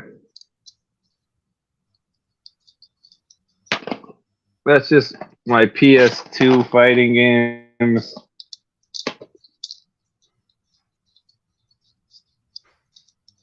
I didn't want to go dig out my my Xbox games, even though that's my preferred console. Not too shabby though, huh? My PS2 fighting games. I didn't put Yakuza 1 and 2 on then MK. What about Yakuza 1 and 2? You play those on PS2? Are those traditional fighters too? No, but there's a lot of fighting in it. But kind of like random. Those are kind of like you run into a random. Kind of not too much like Shenmue. Everyone compares it to that, but it's really nothing like Shenmue. It's kind of like an RPG, but when you go around in the city, you'll run into random battles, and when you do that, it goes to like a fighting mode. So I think it's a pretty cool game. Yeah, I need to try that out for sure. Shenmue is the one that's like the bee's knees for me. Like I like it way better than Yakuza. And it's kind of a slow burn game. A lot of people don't like it, but I just like it's so freaking comfort game to me. It's like a comfort food game. And it's just like they put so much effort into the story and the world building. And a lot of people think it's boring, but I just like get engrossed with that every time I play it. Shenmue. Yeah. It's kind of like it. That's one of those games that I kind of want to go back and play, man. I would love it if. Yeah. Yeah, I started playing it, probably played it for a few days, and for whatever reason stopped playing it, but I enjoyed it. And I know it was one of the first games where you like could wander around and kind of go where you wanted to go and open doors and open drawers and search for stuff and like it's one of the interact with the coat machine and like do all this different stuff, and I think there was like, and there was somebody was telling me you could like play a video game. You could play you go to the arcade. Yeah. It's like, I was like excited about that. But it's like it feels so like real, the world, because like I know a lot of games do that now, but back then, like I don't even know how the Dreamcast could handle that. Like every person in that, there's like hundreds of people in this community, and they all have their own schedule.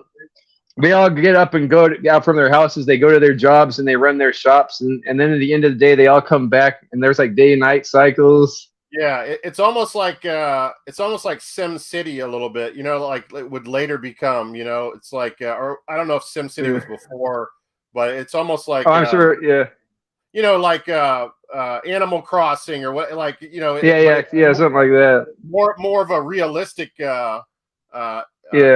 in more of a realistic manner, but here's the Dreamcast version of it. Now, it's just so immersive that there's like a cool story that's intertwined into all of that. It just makes the whole experience so much more realistic. Like there's this big intricate world, but then there's like a story weaving its way through this place. I just freaking love that game. And it might be like in my top. It has how many discs? 3 discs, right? Yeah. Oh no, it has 4 discs. And then Shin. Oh, one's a passport. Yeah. Yeah, man, really innovative for its time. It's like, I really want to play this, man. But then somebody will probably tell me, "Oh no, you need to play it on the PS4. Why play it on the Dreamcast or whatever system it's on?" I think either way is a good way to go. The only thing I do like about the PlayStation 4 version is you can save anywhere. On that one, you had to run back to like your bedroom and save the game. Oh wow! Okay, I can see that. Yeah. But I mean, it's like I would recommend either way to play it. Probably more authentic would be the Dreamcast or. All right, well, let's go ahead and get into price charting. Okay. I'm gonna try to share my screen, and we're gonna start with some of the 6th generation. Or no, we'll actually start with, what is the Wii? The Wii is 7th generation, right? Yeah, I guess it's considered 7th. Yeah, it is 7th. Let me see. Share screen. Just bear with me so I can try to get this right here. I gotta drink my beer up before it goes warm. All right, can you see that? Yeah. Okay. Now, I'm sure a lot of you know what this is. This is basically where you can go. It's a statistical, website where they go on eBay and they calculate game averages, pricing off of sales from eBay. Let's go into. We're going to start with the Nintendo Wii. I know it's kind of a weird place to start, but I want to cover them all.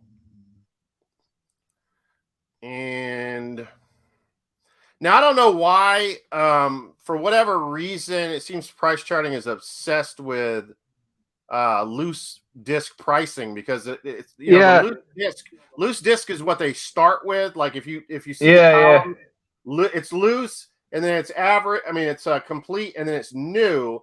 But the chart itself says average loose price for all license, which I don't like. I think they should have the average complete pricing. So that always confused me in the past. Now, let's go down here. See, I don't know why I have.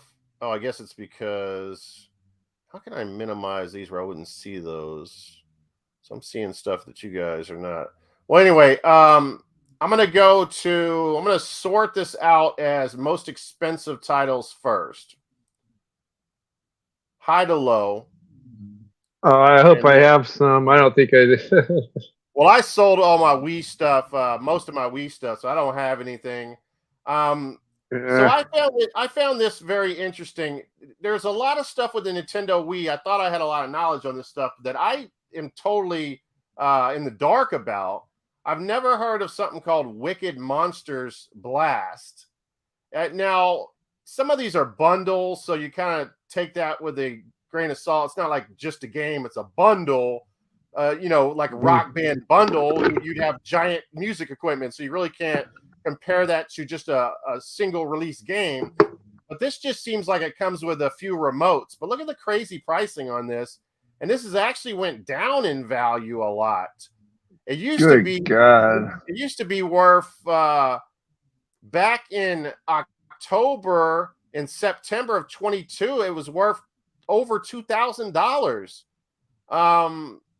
Have you ever heard of this title, Ty-Lord? No, not until now. I guess it comes with the 4 remotes for the Wii. Yeah. And it's just a game, and that's it. And right now, to get that complete, you're paying around $600 to $700. Yeah. Hell, loose. I mean, it's $400 or $500. So that's one that kind of shocked me. I'd never heard of that. All right, next up here, let's go down the list here and see anything. Here's another one, Club Penguin Game Day Limited Edition. Have you heard of Club Penguin? No, and I probably would have passed it up if I saw it at the store. Look at this. This is just a game, and it's a $500 game.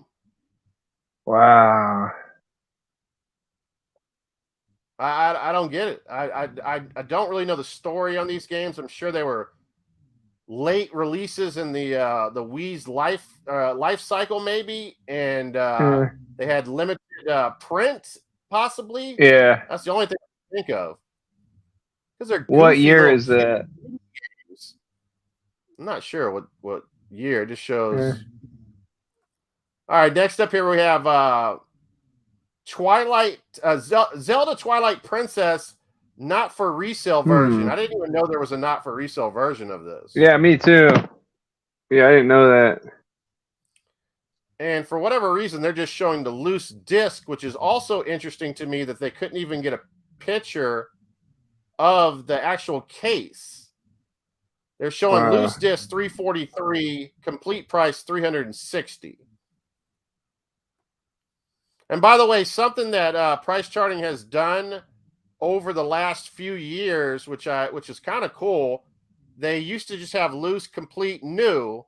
Now they have loose, complete, new, graded price. And they have this company called CGC Games that they promote on their website that does grading. And then it also has box only price and manual only price. So they're really getting detailed with this. All right. The professors. Are you looking into grading your games? I don't know. It's a good question, man. You find something out in the wild and you cherish it, and you hold it in such high esteem, and then all of a sudden you have to trust the mail, and you send it off somewhere, and you don't know if it's going to come back to you. You know what I mean? Right. Insurance aside, I rather have a game. Certain games I'd rather have than the money for the games. You know what I mean? So, all right, we'll skip a lot of this stuff. The Rock Band stuff doesn't really mean too much. Let's get into some of the interesting titles here. So the Rock bands are still worth that much? Wow. Oh yes, people still play them, believe it or not. Yeah, I think they are popular. Let's go to a non-special edition, and let's go to Fire Emblem Radiant Dawn. This is one of your most expensive Wii titles, just in an individual release like this. What's the one on the GameCube? Fire Emblem. It wasn't Radiant Dawn. I think this is like the next I think it was just Fire Emblem. It was like Fire Emblem 2 or something. I don't know.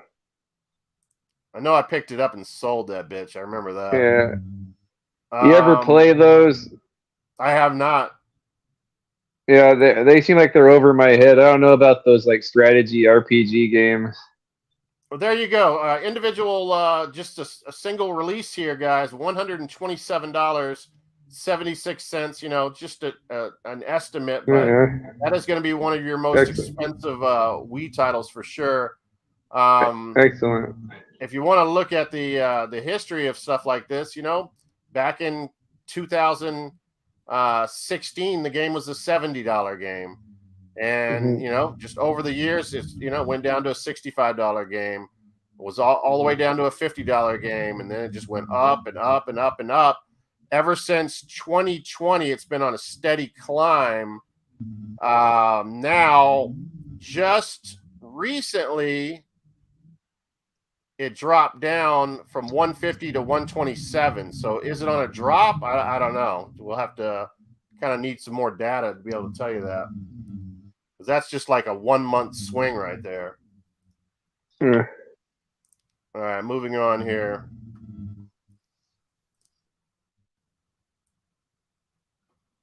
All right, so okay, Metroid Prime Trilogy. Kind of a cool story on this. Everyone knows about Metroid Prime Trilogy. It's still holding tight at about $100. That's the steel case with the plastic slip that goes over it. One of my favorite franchises of all time. I almost went out and bought a Nintendo Switch just to play Metroid Prime, the remake. Remastered. The remaster of it. But now I'm kind of thinking to myself, let me wait till next year till they release the new console. Buy the new console. Buy Metroid Prime 4, assuming they're going to release it around that time, or they might be releasing Metroid Prime 4 at the end of this year. And that way I can get them all. Inside sources. To be honest with you, I think Metroid Prime Trilogy is going to be released next. They're going to release all of them, or they're going to remaster all of them. Part 2, Part 3, all of them are getting a remaster. So, but anyway, it would be cool to play them on that. Oh yeah, man. Yeah. I mean, I've never played a Switch before, and I don't know what this new console is going to be that they're going to release next year. I'm assuming it's going to be very similar to the Switch. It's not going to be something that's like, oh wow, this is totally different, you know. Now the story that I wanted to tell was, I don't know if you remember this, Metroid Prime. Nintendo, they actually released they made more copies of this and started selling them brand new at GameStops. But it was just a white case. It didn't come with the steel book. It didn't come with the slip cover. It was just a regular white case. So whenever I saw that, I bought it immediately. I paid like $40, $50 for it. And I ended up selling it for like $120 like a year later. Excellent. Yeah, it's so crazy that they still, the white case version that came out many years after the fact is still holding value. And you'll see that if we back up here. It makes no sense, but the white case version is going to be right underneath it here.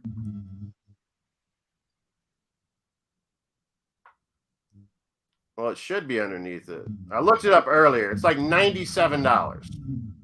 So it's right underneath the steel case. It's very odd.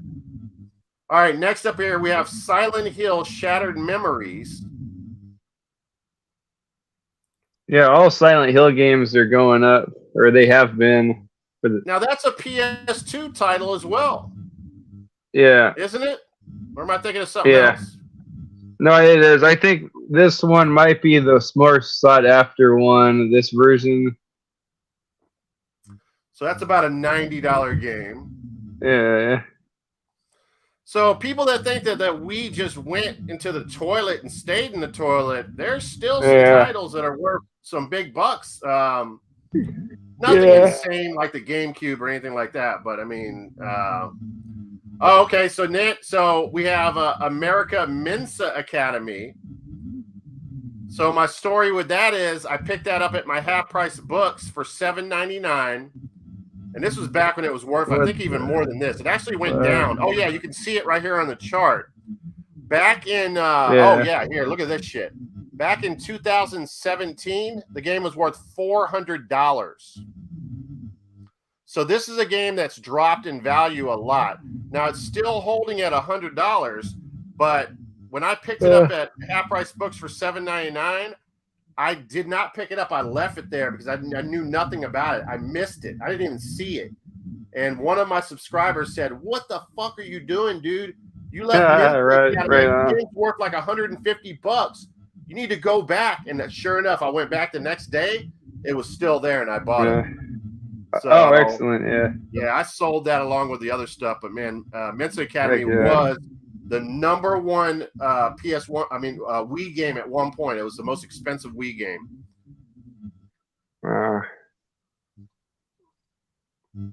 So how many of these titles you got, Tyler? None so far. I was hoping some of that crap I picked up at Rasputin's for $1 might be worth something, but now I do have Ju-On. Oh, hey, Ju-On's a nice title. We're going to talk about that.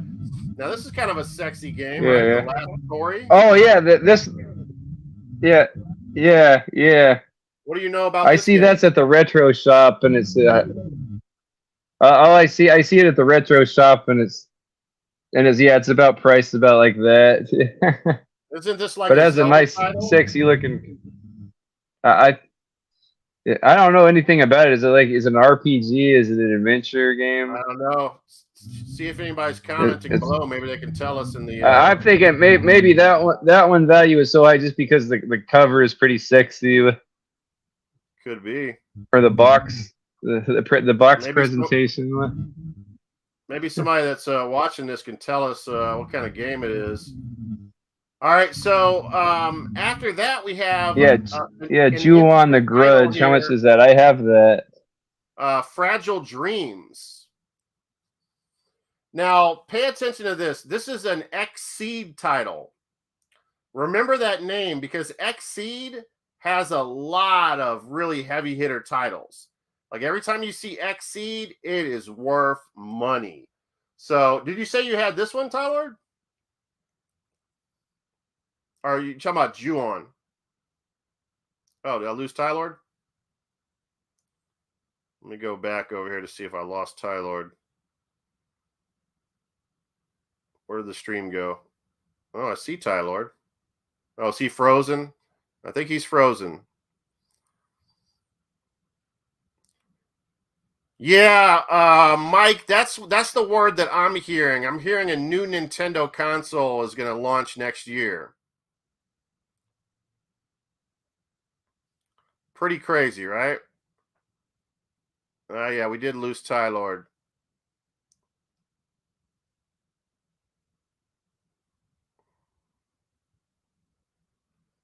PWM, have you been watching the videos of mine lately? YouTube since I've been before I left on vacation. Now I've been back. Now I need to play catch up for sure on there.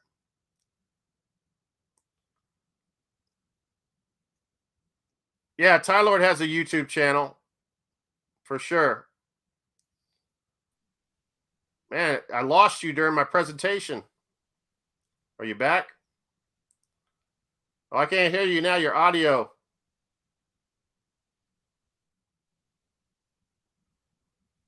For some reason, your audio. I can't hear your audio.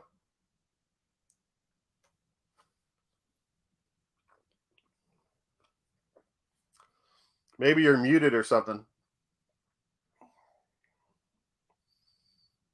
I got you in here. I don't know. I don't have you muted, so maybe you got yourself muted, maybe.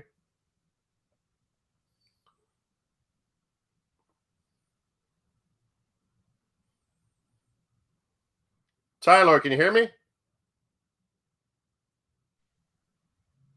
Tyler. No audio. All right, while he works on that, I'm just going to go back to the presentation here. I'm really acting like I'm a teacher or something. All right, so yeah, Fragile Dreams, XSeed title. All these like little scary horror games seem to be worth a lot of money for some reason. So that's around $90 game right there. And then let's go down. I believe Tyler said he owns Ju-On.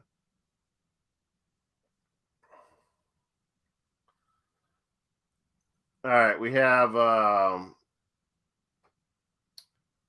Zelda Skyward Sword Refurbished, it says. I don't know what that's about. Oh, here's an interesting title. So this is the title that I picked up. This is the title that I picked up in, it was either my last Good Will Hunting video or the one before it. Now, it's a little low on this end.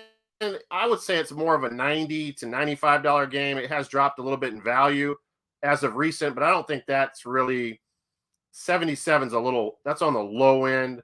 I would say it's at least a $90 game still. My copy's up for sale, and that's probably why it hasn't sold. I think I'm asking like $99 for it. I'm probably going to have to lower the price on it.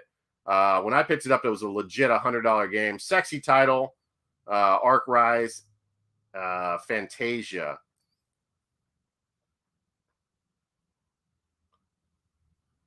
I guess Tylord's going to continue to have the audio issues. First he was having that feedback, and now he has no audio at all. All right, here's a interesting title right here. I just learned about this title when I was looking, when I was researching this before the stream. This is a very sexy looking title. Look at this. Look at the ladies on there. Again, an XSeed title, Pandora's Tower. Never heard of this game. It's about an $80 game, guys. I'm assuming this is an RPG type of game. Looks like it has a huge castle in the background. Looks like some kind of adventure RPG. Might be a cool title to pick up.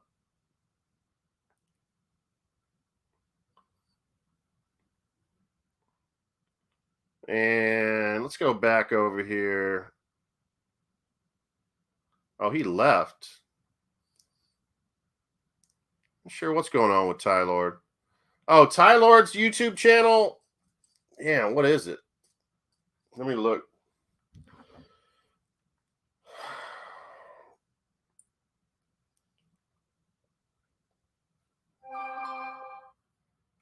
Oh, Lord. There he is.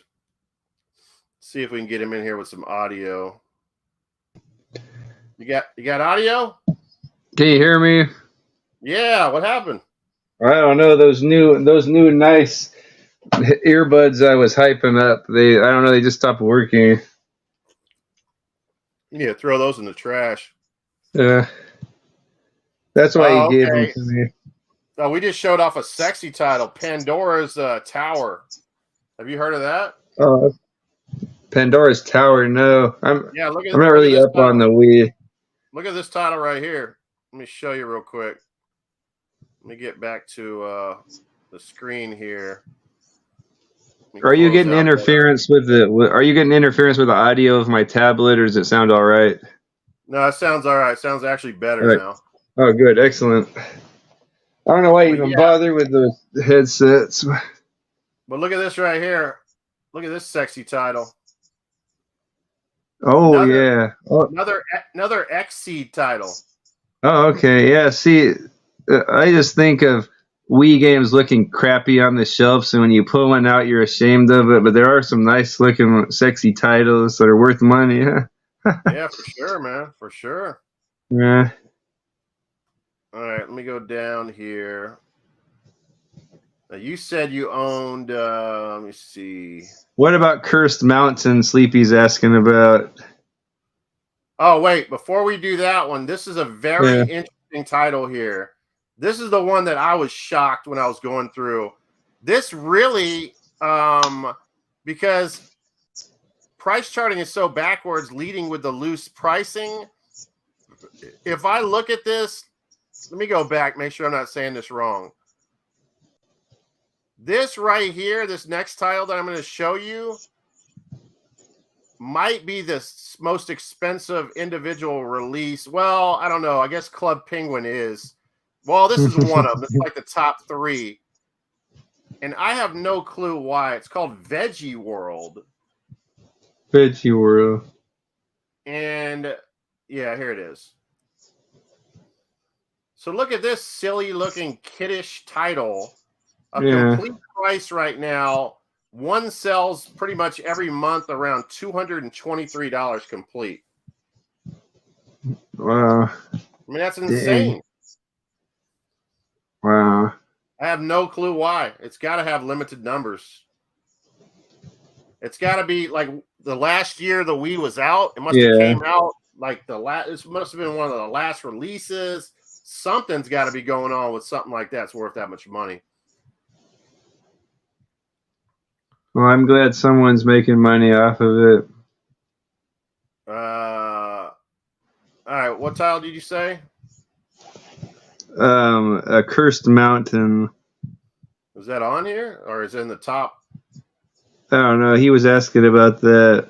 Well, I never heard of that game. We can look it up, but let's work our way down here. This is the title that you said you own. Yeah. And this is a legit $100 title here, guys. Excellent. I'm going to keep it. Our boy DGC gave me that many years ago. Ju-On The Grudge. Yeah. So I guess it's part of The Grudge? Yeah, I guess it's part of The Grudge. I've been meaning to play it on Halloween one year, but I never have time. Like, I wanted to save it for a special occasion to play that. Not to be confused with Kuon. No. Similar name. Yeah. But just as terrifying. Yeah, man. Oh, and again, look who made it. Xseed. Oh, Xseed again. Yeah, Xseed is all the horror games, all the pricey RPGs and horror games are all Xseed titles. Everyone's on Xseed's nuts now, like kind of like Atlas and From Software and all that. All right, what did you say the name of the Asian sleepy title? What is it? Cursed Mountain. Oh yeah, I've heard of that one. Cursed. Pandora's Tower is an action RPG, he says. Okay, yeah, that's what I figured. That would be cool to play. Oh, Cursed Mountain actually is not pricey as I thought. Let me see here. I'll have to keep an eye out on that one. Well, you ever play? You got a limited edition and you got a regular version of it. Cursed Mountain limited edition. It's got a cool cover art. It's like a $50 game complete. Yeah. Okay. Never seen that title out in the wild, that's for sure. You ever play your Wii or play with your Wii? Yeah, for sure I do. I mean, you got to remember, I'm playing the Wii now with the Ocarina of Time. Oh, that's right. Yeah, that's the awesome thing about the Wii is that backwards compatibility where you can play the GameCube games. Oh, I love it. Yeah. I always like thought lowly of the Wii because I didn't really like that nunchuck crap.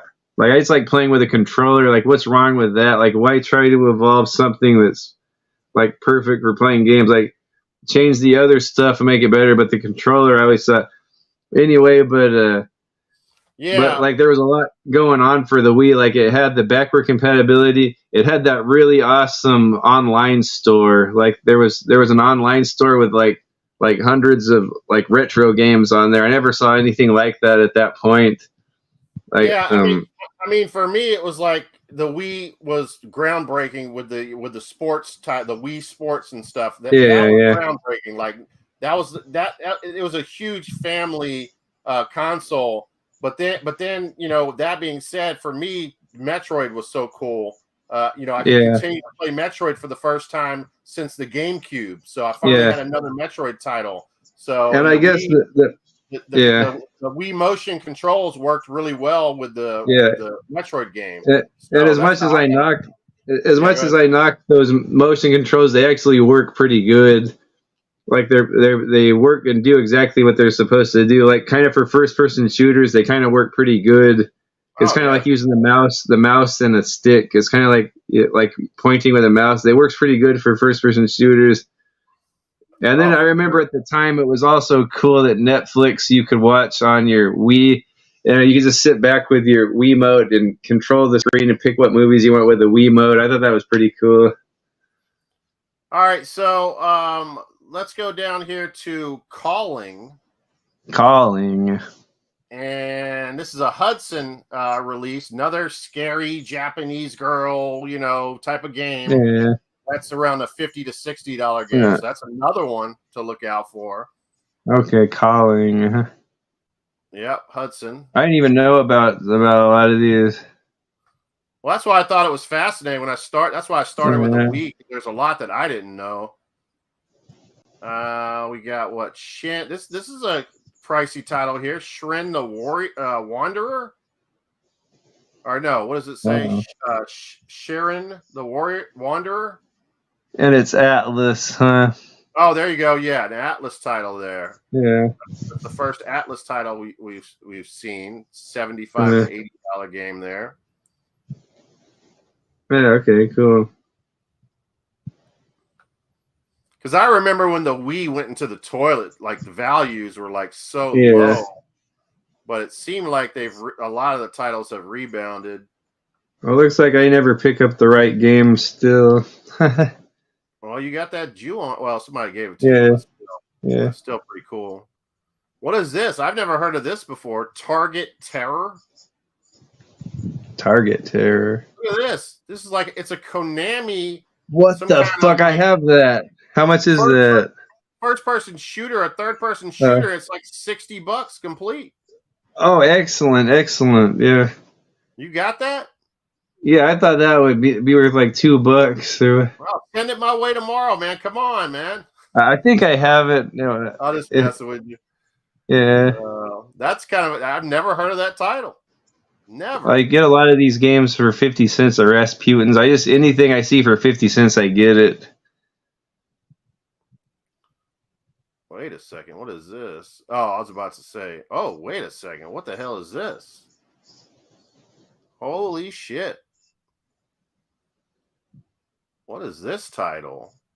Atravet a Sonar? $250 game? Wow. What the freak is going on here? Holy snap. That's crazy. I've never heard of that. Asian Sleepy. I bet you ain't got that game. Watch him have it. Yeah, he prays, oh, that's the best game ever. I beat it, too. That one came out of nowhere. Where am I at here? Veggie World. Let's see if there's any other big buck titles. That came out of nowhere. Even Caroline is like a $50 game now, which is insane. Oh wow.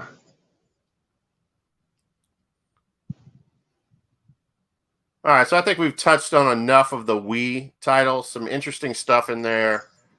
Hopefully you guys have learned from the professor of game values, the PWM, the Physical Media Mac. All right, let's go over to, what do you want? What console you want to go to next? Let's go to the PS2. Yeah. Let's look at the PS2. I don't think I'll have any up here, except for Silent Hill 3. That's only...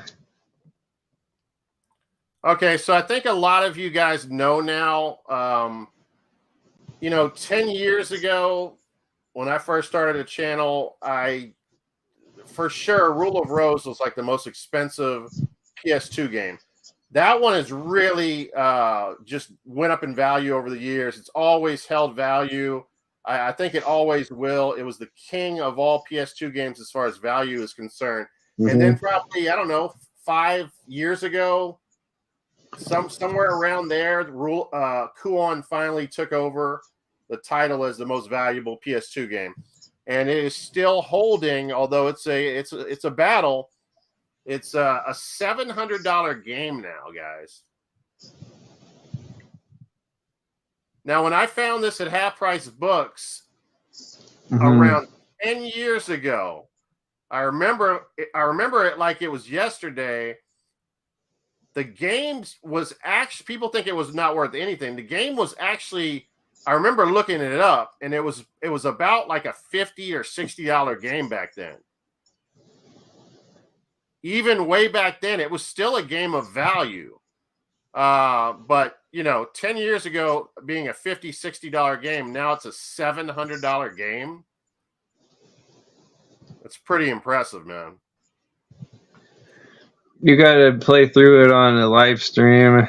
Oh, looky here. You can actually see it. See that I'm not lying. Look at this. 2013. Yeah. $50. Yeah. 47 bucks. Yeah. What a memory I got. That's why I really kick myself for not getting Haunting Ground back when it was like 50 or 40 bucks. I remember thinking I kind of wanted to play that game, and I saw it for 40 bucks, and I was like, I don't really want to spend 40 bucks on that. Now, it has dropped a little bit. It was $853. See, I made a bet with someone that this was going to be $1,000 title. I don't know if that'll ever happen, but who'd you bet with? Well, just talking to someone on YouTube, a subscriber, Yeah. But it's a pretty impressive title. Obviously, it's an Age Tech title. I'll go ahead and show it off to you guys real quick. I'm pretty sure it'll hit that point eventually. Well, you guys don't need to see it on the big screen, but where is she at? Oh, shit. Where did it go? Oh, there it is. Of course, I got it in protective plastic. Now, what I'm going to do with my Kuon is I'm going to take one of my brand new PS2 titles, and I'm going to open it up, and I'm going to put switch out the case. I'm going to steal the case of a brand new PS2 first print game, and I'm going to steal the case and put it on this, and then I'm going to put the protective case on it so that I can have a minty Mac Kuon. Not that this was in bad shape, but I want a brand new condition looking one. All right, like new condition. Probably played 1 hour of this game. Well, maybe more than that. I actually streamed it before on the old channel. You got to play through the whole thing on a stream. No, I'm too scared, man, to be honest with you. I'm way too scared. Oh, it's a light gun game, that Target Terror. Yeah. Oh, it's from the arcade. Okay. All right, cool. All right, let me get back to it over here. We get back in action, Ty Lord. Back in action. Where am I at here? All right, so we already know of Rule of Rose. You don't have Rule of Rose either, do you? No, I don't have any of those. Silent Hill 3 is probably the top one I have. All right, Rule of Rose is, according to price charting, around $662, so it's really coming up on Kuon there. Something just cool just to mention: Resident Evil 4 chainsaw controller. That'd be badass to own. Yeah, that'd be cool. I wish I would have gotten that when I could. God of War 2 press kit is super expensive. Yeah. I actually do have the ceramic White Star PlayStation 2, but I do not have the box to it. Unfortunately. Haunting Ground is a game that always escaped me. I never could find it at Goodwill or. Oh, you don't have it now?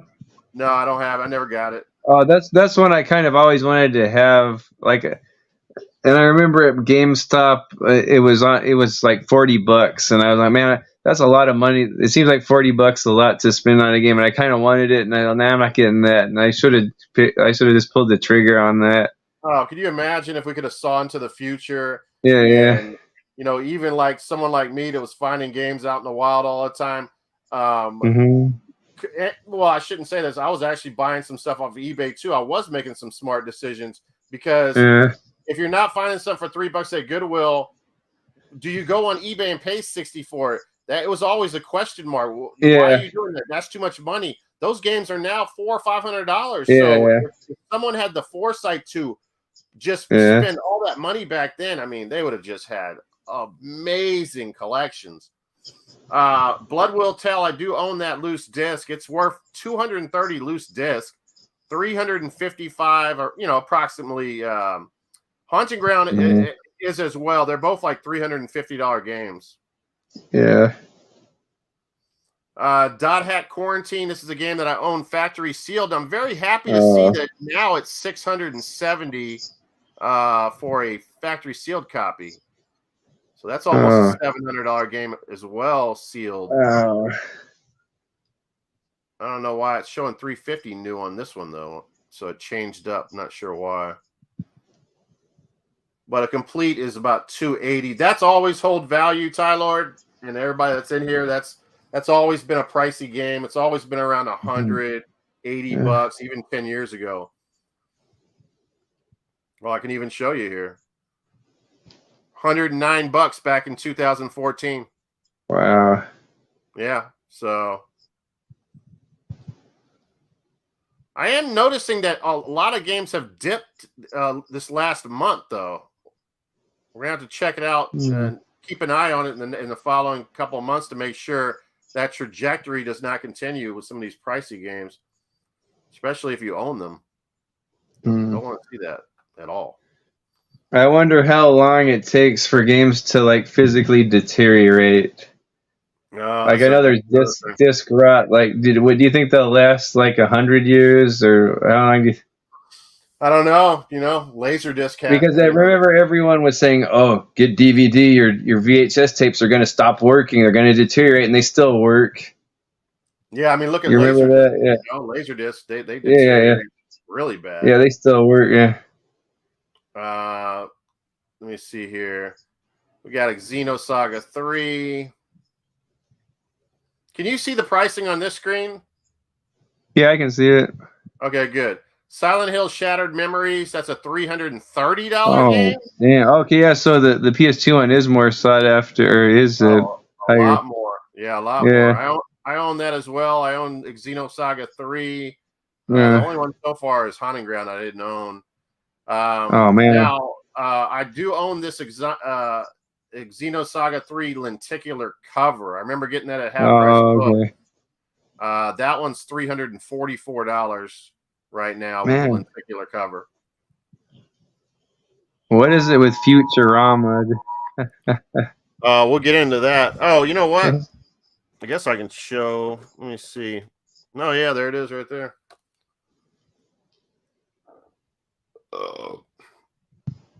It's really a cool. Take that off really fast here. It's really a cool lenticular cover. I don't know if it'll do it any justice trying to show it on here, but how much is that worth just by itself? $350. Wow. You think it'll just keep going up in price? I would get that thing out of there. Well, yeah. This is there it is. There's a Onimusha 3. Nice. Can you see it, lentic? Yeah, I see the lenticulation. Yeah. It's lenticking. But that was when I picked this up. This was a $150 game. Huh? That's lenticulating.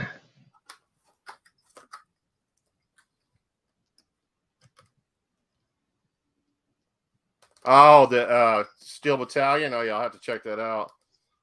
And Onimusha 3 controller on Xbox. It's a Katana controller. I didn't know about that. Oh yeah, you know what? I do know about that. That is really cool. Yeah. I didn't even know Onimusha 3 was on Xbox. Let me see something here. All right, so let me see. Wild Arms 5 10th Anniversary Edition, $209. Futurama is $183 right now, complete. That's a title that I have as well. I don't know if I have Wild Arms 5 10th Anniversary Edition. I'm not sure about that one. I don't think I do. Okay, there you go. Onimusha 3 Soul Katana controller. Oh, cool. $229 in Oh, the box. PS2. Yeah. Dragon Ball Z Budokai Tenkaichi 3. That's a $200 game now. I remember when that was like a $40 game. Dragon Ball Z Trilogy. The list goes on and on. There's so many expensive titles on the PS2. Marvel versus Capcom 2. I showed off that earlier. It's $180. Def Jam Fight for New York is $155. Wow. Let me see. Great game. Steambot Chronicles. I got that title as well. That's $135. Wait, Steambot Chronicles. Okay. Yeah, that's kind of a sexy title, actually. The Steambot. Yeah, Devil Summoner 2. That one. Yeah, I hate saying the Shin Megami. Radu Kusu. I can't even say it, but yeah, that's $150. That's always been a lot of money too. Yeah. Wild Arms 5. That's $152.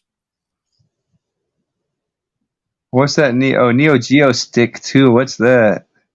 Some kind of stick for the. Is there a Neo Geo Stick on PlayStation? I don't think it's made. Oh, it is made by PlayStation. Whoa! I didn't know about that. Wow, that would have been freaking awesome to have. That is really cool, man. For fighters, can you imagine? Yeah. Because they had all those compilations of SNK games on PlayStation. That would have been like having a Neo Geo. We need to look that up on eBay to see if that's. Yeah. Get that for $100. It might be worth it. Oh yeah. Good eye there. Good eye. Yeah, Mikey says prices will continue to decline a bit with interest rates rising. That's normal. Well, good point there. Good point there. And look at this Linux. You can turn your PS2 into a computer. If you find this somewhere, oh man, do you need the external hard drive for that, or you do need that? Yeah, you do. Do you do? Yeah, to do that. Yeah, to make it into like a computer, your PS2. Yeah, you have to have it. Okay, cool. I didn't know that was a thing. Yeah. This right here, this Linux is how you do it. Cool.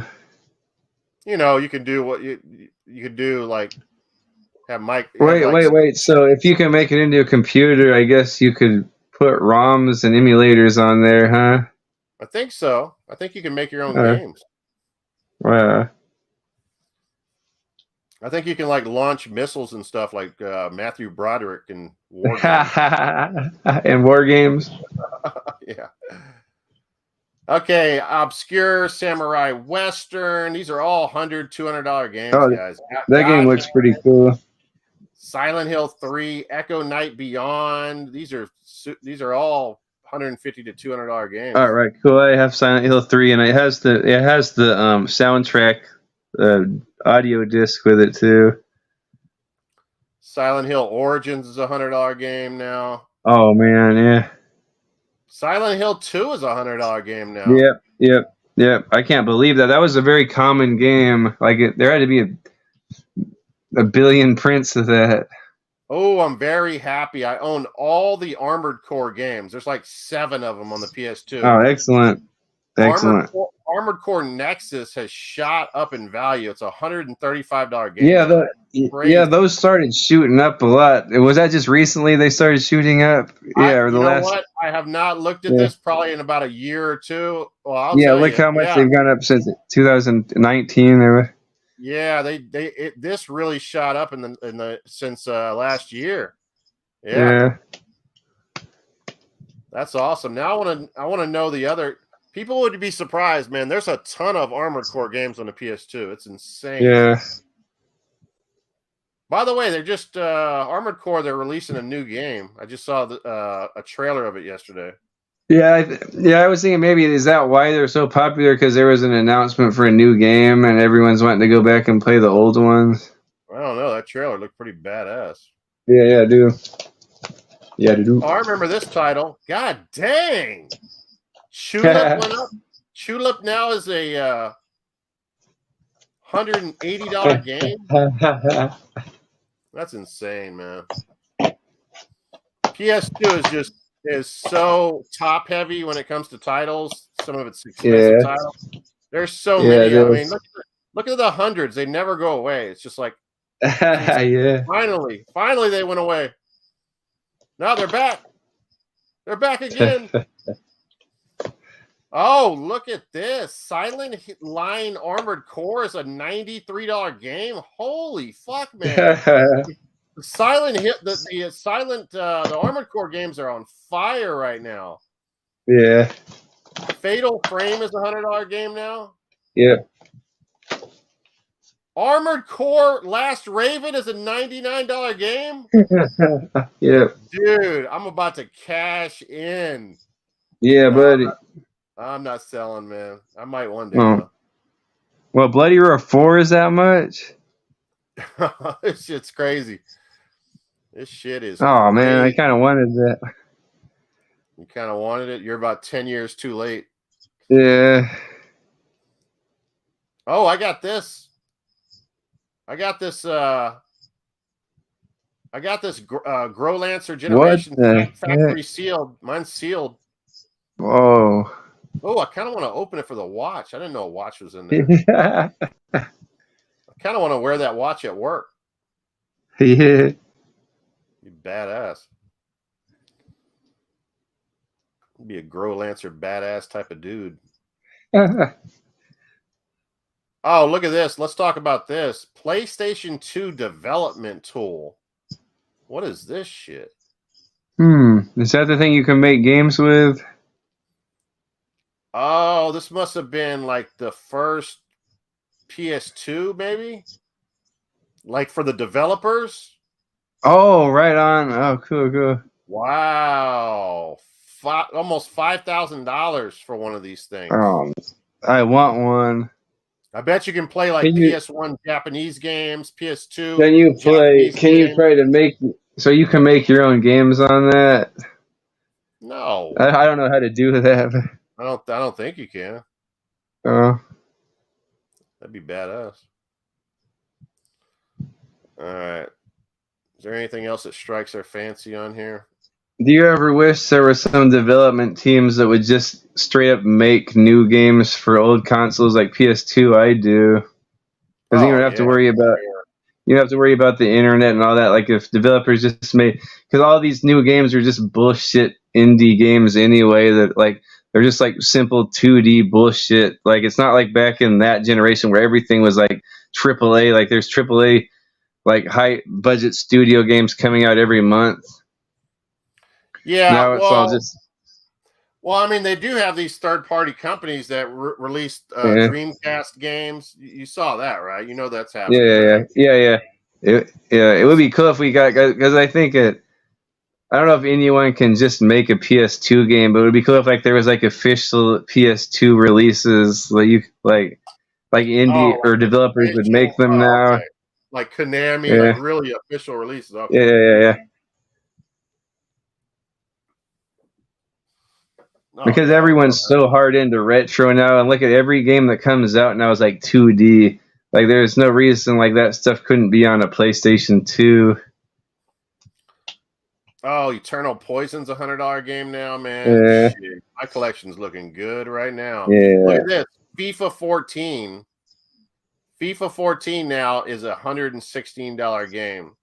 Damn, what the? That was the last. Wasn't this? I think this is the last PS2 game released. Yeah, I think so. I think that's the reason why it's so pricey. Man, so the PlayStation made games for like 15 years, huh? Yeah.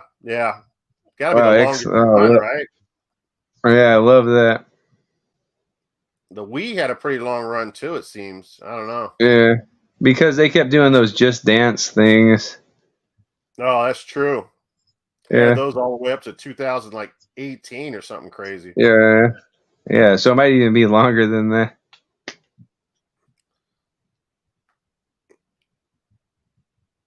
All right, I'm trying to see if I missed anything that's important here. There's so much here, man. It's so much to go over. It's very overwhelming for me, guys. Very overwhelming. I need more beer. Echo Night Beyond was another sexy title that I'd never found. I always wanted. Broke my heart. Oh, Arc Tonalico. Artanelico, yeah. Or Tonalicato. Art Tonalicato. That's a $100 game now too. Yeah. Man, I'm loving it. Maybe I'll put my PS2 collection on the market. Yeah, do it. Ooh, MS Saga and New Dawn's a $150 game. What the fuck? I gotta say, man, looking at the PS2 collection, the video game bubble is not about to burst, guys. You have nothing to worry about. Yeah. But if you want to buy games, you got a lot to worry about. Yeah. Sky Gunner is another one that I always wanted. Atlas title. That's a $100 game. Never found that one. There are still hundreds of affordable games, so who knows if those will ever go up in price, but there always will be affordable games. Well, speaking of that, let's see what the cheapest game on the PS2 Oh, is. yeah. Let's go from high to low, or low to high. It's gonna be all like Splinter Cell Chaos Theory Greatest Hits. Yeah. Wow, it doesn't even show a price. See, that's a good game too. I bet there's more games I like on the low list. Oh, there probably is. Well, all the like first budget, like all the yeah, all the ones that have been like millions of prints. Yeah, those like the popular one that everybody loves because we played all of them. I don't know why it's showing not available. It's like something's messed up on here. Yeah. Let's go in here. Let's take a little bit of a break from here. Break from all this mess, all this madness. Yeah. 5K is cheap for a development kit. Not many built, and they costed $20K. Look at Mikey Garcia dropping them. Yeah, Mike knows. What's some development kits do, Mikey Garcia? Tell us what they do, man. What can you do with those? Can you play PS1 games? I mean, is it just a console? Tyler wants to know if it's a computer, if it, can check, you can plug it in your car and it'll tell you if your car needs the tires rotated, or what does that development kit do? I want to know. That's a lot of money. Tyler, you got any pricey games to show off? Nah. Yeah, like I said, the most pricey game I have on PS2 is Silent Hill 3. That was only like $150 or $100 game, right? Oh, yeah. Oh, Asian Sleepy. I thought you knew, brother. I thought you saw that a long time ago.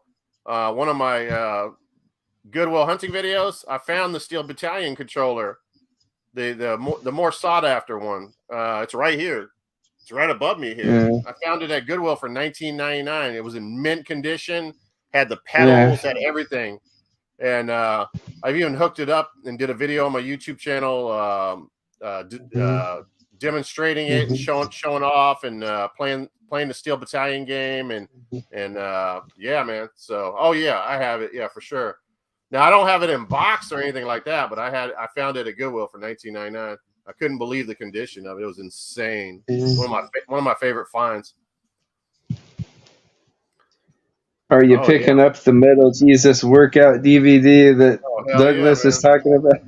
Dude, I remember when he made a video, he was like trying to he was telling his subscribers, hold me accountable for working out, because you can I think it was like on the, I don't know if it was the Switch or what, but you can if you friend people on the Switch, you can see how many calories they're losing. And he was like, friend me on here and hold me accountable if I'm not losing pounds and stuff and doing what I'm supposed to be doing. It was so funny. It's a hilarious video.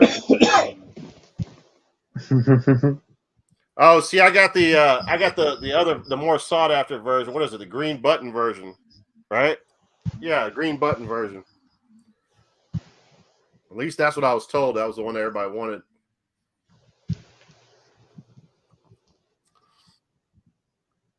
They're badass though, man. It's you know, it's something special, man. When you're playing it, you know, there's so much to it, so many different buttons, so much interaction. It's like, Tyler, you got to play one of the. You got to like. It feels like you're in a Charles Band movie when you're playing that, huh? Like Robo Jocks or Robo. Jocks. Yeah, that's what it feels like, man. It really does. Yeah, it does. Yeah. That's a good analogy there for sure. Mm-hmm. All right, let me.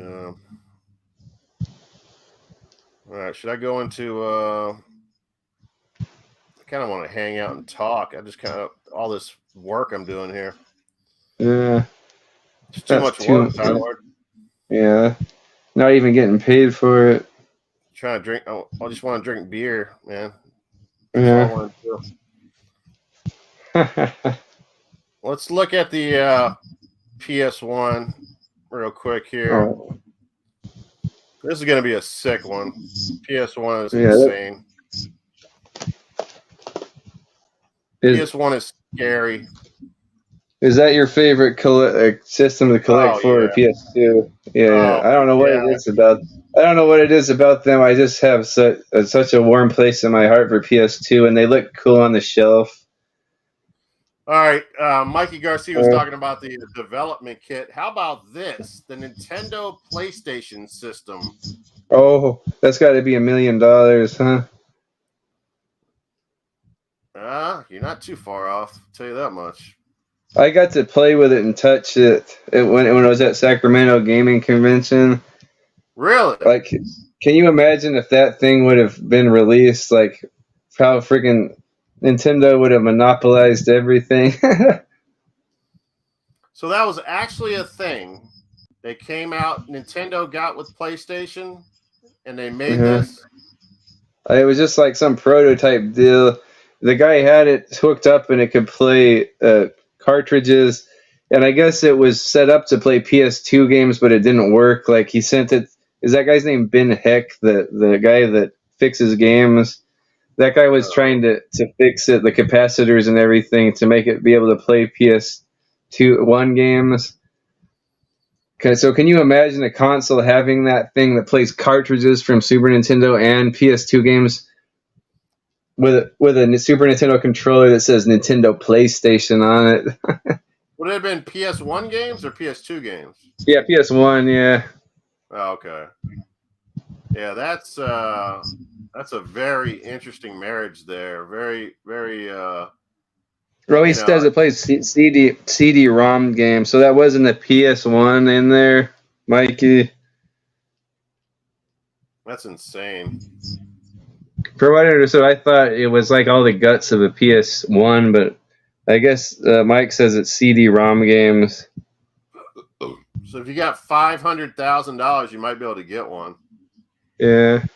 You got to be a serious fucking collector to buy one of those, man. I think the guy that found it there, he found it cheap somewhere. I don't remember how much, but he was all hyped about it. The guy that bought it, he was all telling me, and his kid was there, and he was like all hyped, like at the convention, like explaining like how happy he was he found it, and he knew everything about it. I remember he was all happy, and he was all like holding my shoulder and telling me about it. Like the guy was super jazzed. I don't remember his name, but yeah, I would have been too, man. Yeah, hell yeah. Now, this is more, I think they did end up selling it to someone else, but they would bring it around to conventions, which was cool of them. Like, so let people touch it and play it, or yeah, I'd be scared to let people mess with it. Yeah. Now, this is more of an attainable thing for us, something that we can possibly have one day. We probably won't, but this is pretty bad. Yeah. The PlayStation 10 million edition. Oh. Let me see. Got a couple more photos here. It's just a black PS1. Huh. But that's the 10 million edition. It's like a black Okay. It's like the old school, like the original PS1, and it's black. Yeah, that's all. Yeah. Okay. And it played PS2 games as well. Mm-hmm. No, I'm just messing with you. Oh, so that thing was supposed to compete with Sega CD, so that thing probably would have been trash, and Yeah, right. Now this but then is there would have been. I like Sega CD. I think you guys know about this. This is an unofficial release here, because this was released around the time the 9/11 situation happened. So they pulled this because of the cover with buildings exploding and the American flag.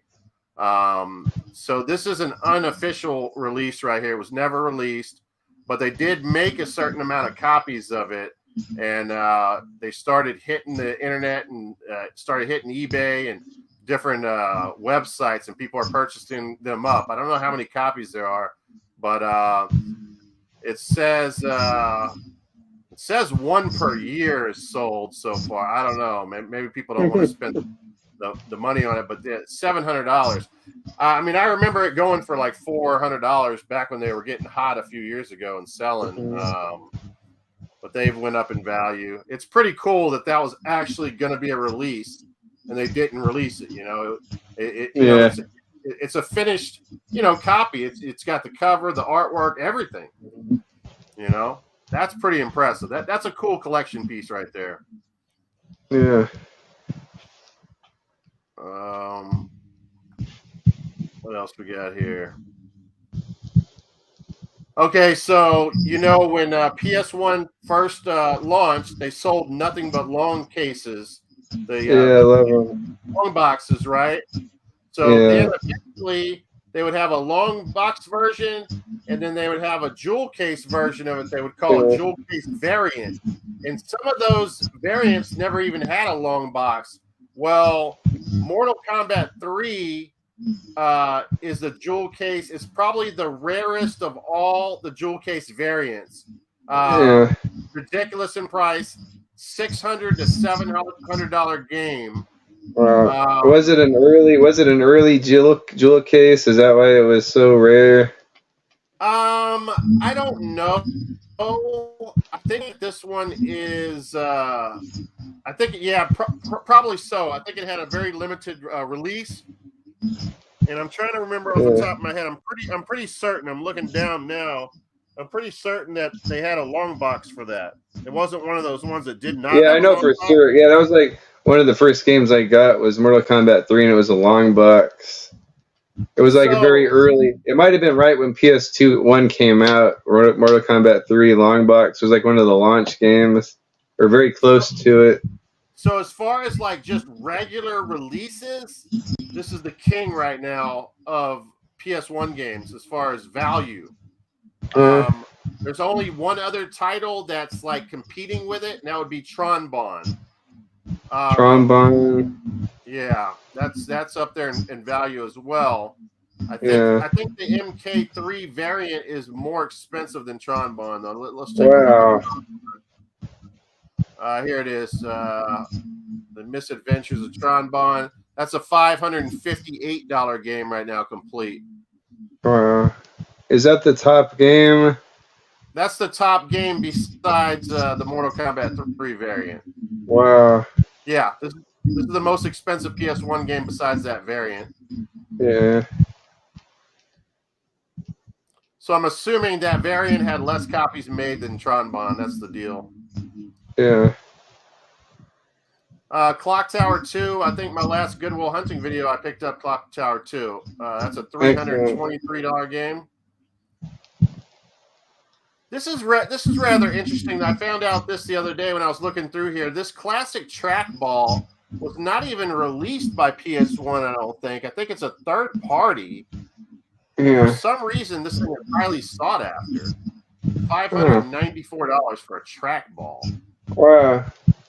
What games used a trackball? That's what I was thinking. What game would you play with that? Do you think it was like the arcade compilation games like Marble Madness? Yeah, Marble Madness and Q-Bird and what's the space shooter one? Space Invader or Asteroids or there you go. That probably would work great for that. Yeah. Good call. I wonder how trackballs would work on modern games. Do you think they would work good on any modern games? Yeah, I'd like to use it on Call of Duty Modern Warfare. Yeah, I wonder how it would work. Like if you used it for the run or the move joystick. JoJo's Bizarre Adventure is practically a $300 game. That game has done nothing but increase in value. I remember when it was like a $40 game. Yeah. Persona 2 Eternal Punishment's a $350 game now. Yeah. Yeah. You got that, What about... I don't have fuck no. Well, I thought you had Persona 2. I don't even like PS1 game. I'm thinking of something else. No, that's right. Okay. Yeah. I have the back cover art for that game. The back cover art. That's all I have. Yeah. The other day at the game store, the retro shop near my house, a guy came in with a cover and the case and the book for that game, and they were all hyped, and they like gave him like $50 for it, and the guy was all happy, and they're all, oh yeah, now I have it completed, and it's thousands of dollars or $1,000 or whatever. Oh wow! See, I just need the manual for it, and I can make a complete one. I just need the disc after that, but I do have the back cover art. Man, Douglas beat Mario Paint. That's pretty impressive. I don't think I ever beat that. Speaking of mouse, I remember the Nintendo 64 mouse. Mike Garcia was mentioning that PlayStation 1 mouse. I remember I had that thing.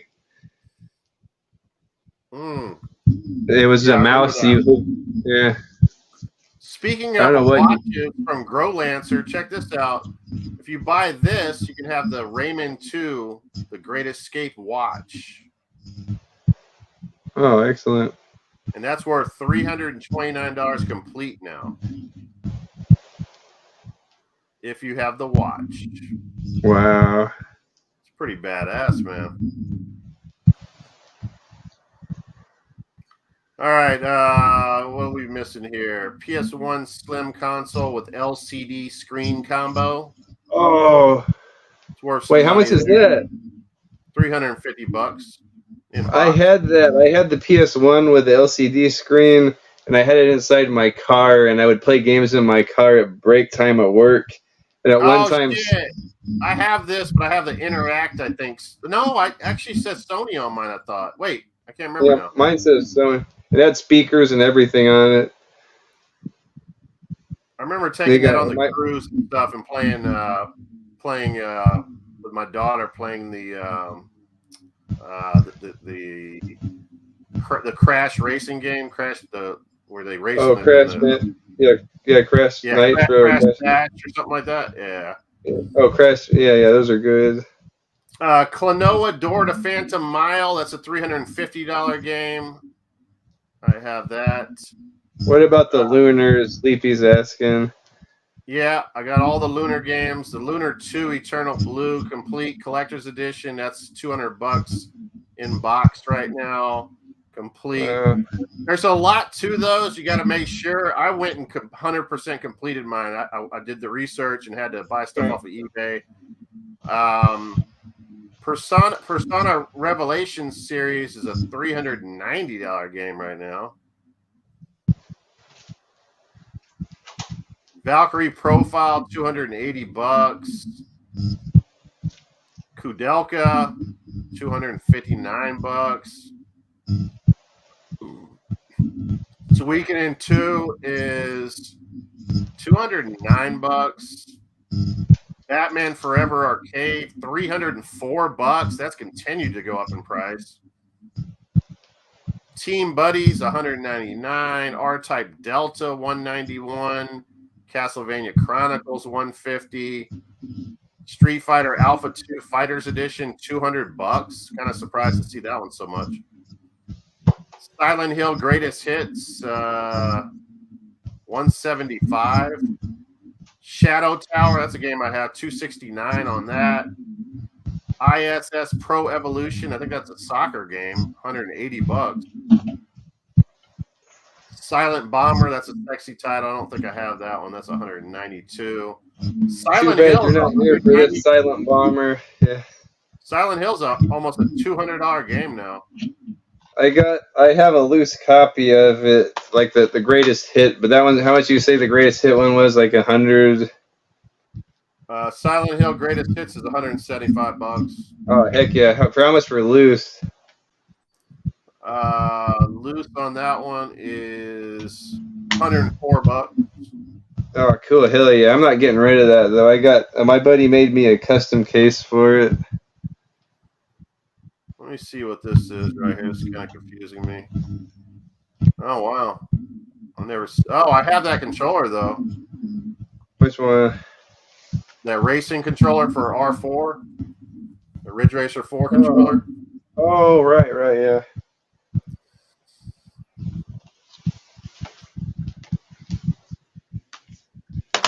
What about these? Are these still up there? What are you showing off? Symphony. Symphony? Yeah. Castlevania Symphony of the Night. Is that up there? Is that like $100 or what? Probably so. What about Chronicles? Yeah, we just talked about that one. That one's the okay. Castlevania Chronicles, like $150, $180. Oh, excellent. Cool. So I have a couple of heavy hitters. Yeah. Okay. Yeah. Castlevania Chronicles $148. Yeah. Toomba's $142. Clock Tower's $219. Good to see that one for me. Yeah. Tactics Ogre $150. X-Men versus Street Fighter at $140. Psychic Detective $159. Konami Thousand Arms $157. It just goes on and on. Adventures of Lomax $213. Samurai Showdown's Warriors Rage $162. Is that the 3D Samurai Showdown? I think so. Alundra's $175. Metal Gear Solid Limited Edition $143. What?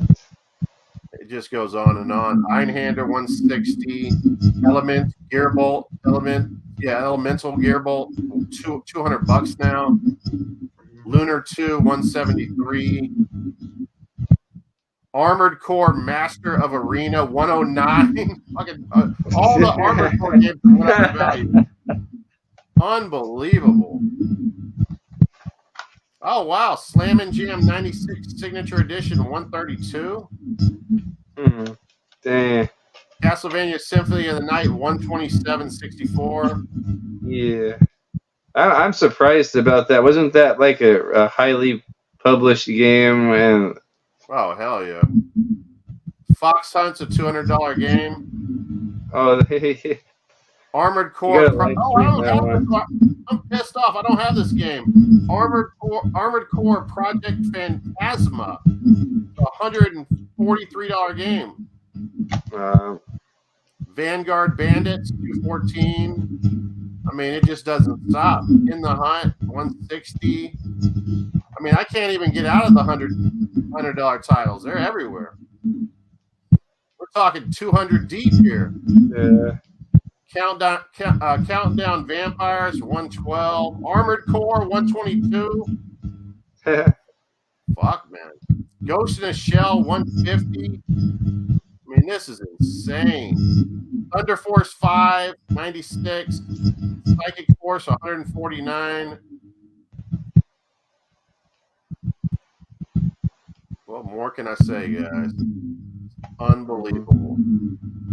Strider 2 $118. Pink Panther Pinkadelic Pursuit $138. We got that title. Juggernaut. That's one that always escapes me.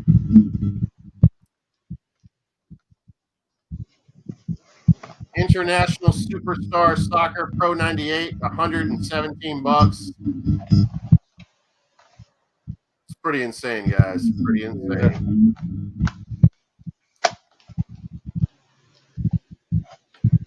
All right, let me know if you guys want me to look anything else up. I'll personally look it up for you. That's what I do. I'm here for you. I'm a man of the people. Okay. I'm a man of my subscribers.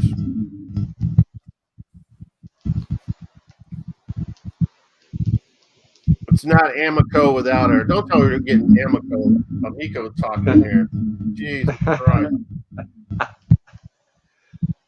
I will never talk Amico in this live stream.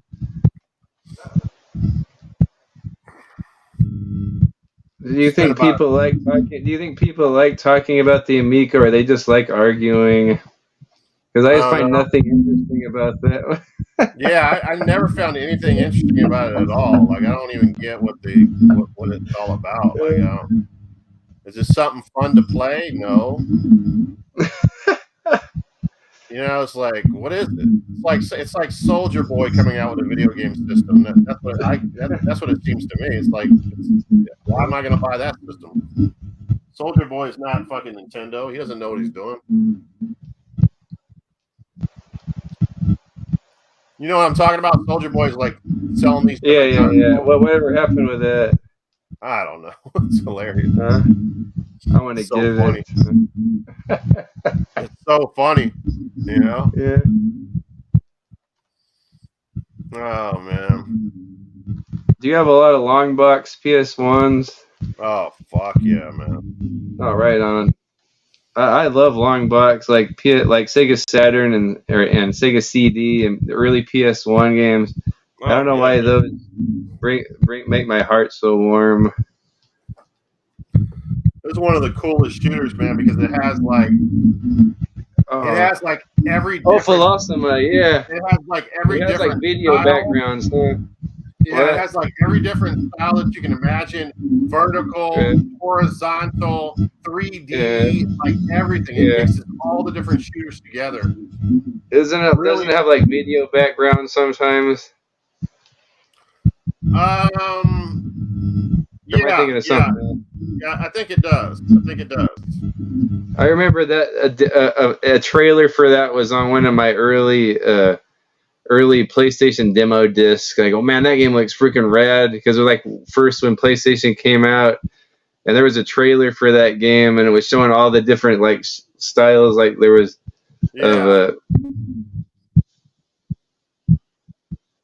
I got to a certain point in the game that just kept kicking my ass on the 3D part. And it's not like it throws every different style at you, but like it even has like you're traveling forward 3D, but then it has traveling backwards 3D. It has like everything. Like it's like crazy. It has everything in this game. Kind of like Stellar 6. That's one of the cool ones. Here's another cool one, Silver Load. Oh, Silver Load. I don't know about that one. The black box. This is like a point and click adventure. Oh, okay. I like stuff like that. Yeah. Here's one you're really jealous of. I don't know if you have it. Yeah, I got that one. Yeah. Oh, excellent. Oh, I'm glad. Yeah. I got Street Fighter. How about this shooter, Starblade Alpha? I don't know about that one. This is like one of the first like badass like in space like shooters, spaceship shooter. Okay. Yeah. You remember Omega? Yeah. You remember Omega Boost? Omega Boost, yeah, on the PS1. What did that have a long box, or was that all into the jewel case? Omega Boost was only a regular box. Oh, okay.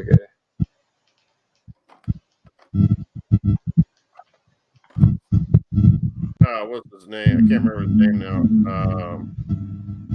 I can't think of his name. I was given this by somebody.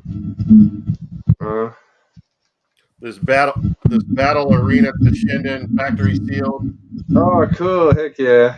I was given this and another game factory sealed by one of my subscribers, and a long time ago. Mm-hmm. It was at a flea market. And somebody had like 7 of them, like 6 of these, and 6 of the other game, like in a box. Yeah. Mario gave me this Resident Evil. It's missing the front cover, but man, just to have this, that's like my first PlayStation 1 game. Does that one have the interior artwork? Some of them do, and some of them don't. If I remember correctly, this one, it does. It has the it shows that it shows one of the halls or the corridors in there. Yes, badass. Yeah, that's cool. I just like having this. This is like the genesis of Resident Evil right here. This is the thing that sold me on the. I was a Nintendo fanboy, but I went right to PlayStation because of this. Oh yeah, definitely. These are all factory sealed. Warhawk. Oh yeah, that was a good one. Factory sealed. I'll never. Is that one of those cardboard? We were talking about this on price charting. How it was expensive. This is a factory sealed version of it. Slam & Jam '96. Oh wow! Is that? That's Magic Johnson and Kareem Abdul-Jabbar on the cover. Oh heck yeah! Raiden Project. Raiden Project. One of them. Is that one 2D? Is that 3D or 2D? No, this is 2D. This is one of the most iconic shooters of all time. Raiden Project. You don't know about Raiden? No, I'm not into shooters. I'm trying to find the one that was. There was one at my pizza place I worked at when I was a kid, and I played it. And it was like the only shooter I ever liked, and it was kind of 3D. Like it's in like polygonal space, and it was kind of like over the shoulder of the ship. And I can't remember what the name of it was. I think it was Raiden something. Oh, Raiden. Is there any 3D Raidens? Oh, I'm sure there are now. I can't remember the name of it. I've always been trying to on the lookout for that game. Like you'd fight a big aircraft carrier, like a big battle station on the end of the first stage, like for the boss. It was kind of like over a planet. It was like yeah. It was on the surface of a planet. I remember it was a really cool game. Let me. He wants me to look something up real quick. Let me.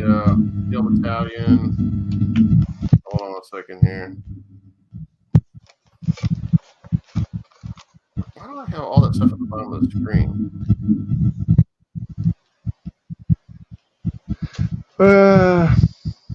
What is this right here?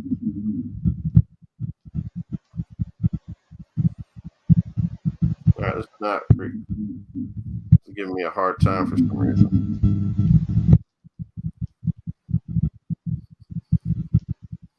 Well, I'll just look it up and tell you. I'm having a hard time now. Mm-hmm.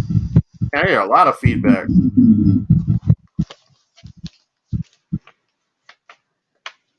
Remember that was happening during the podcast too?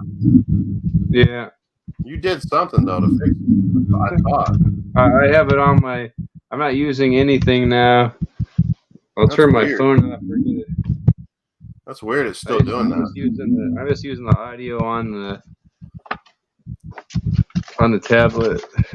All right, Steel Battalion controller bundle. It says $484 complete. No, wait, that's Japanese.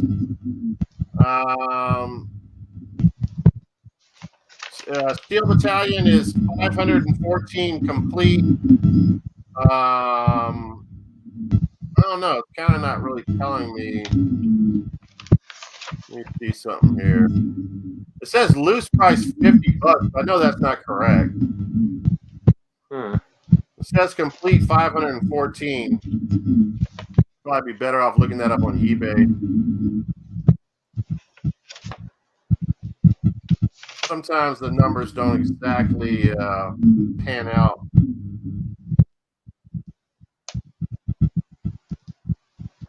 For that one.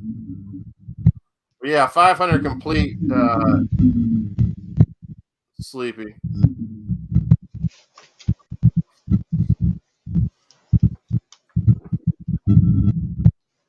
And this one I got in it's like in the graded case. This is another shooter.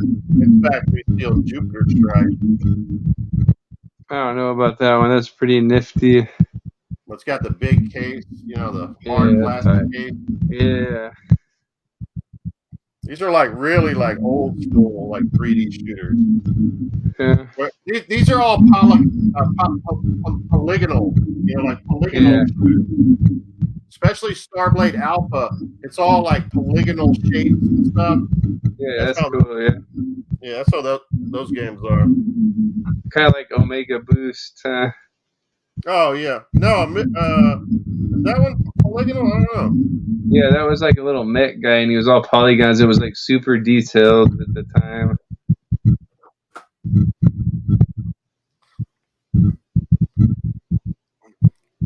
Well, what time is it? When do you want to get off? I guess we can get off if you want to kind of call it a night. Whenever you want to. Let's see. I'm good unless you got something else to. I don't have anything.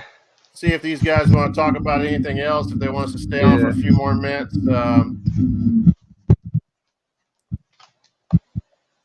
Oh God! If someone called Amigo that was in there fun, now, definitely don't want to know Amigo discussion.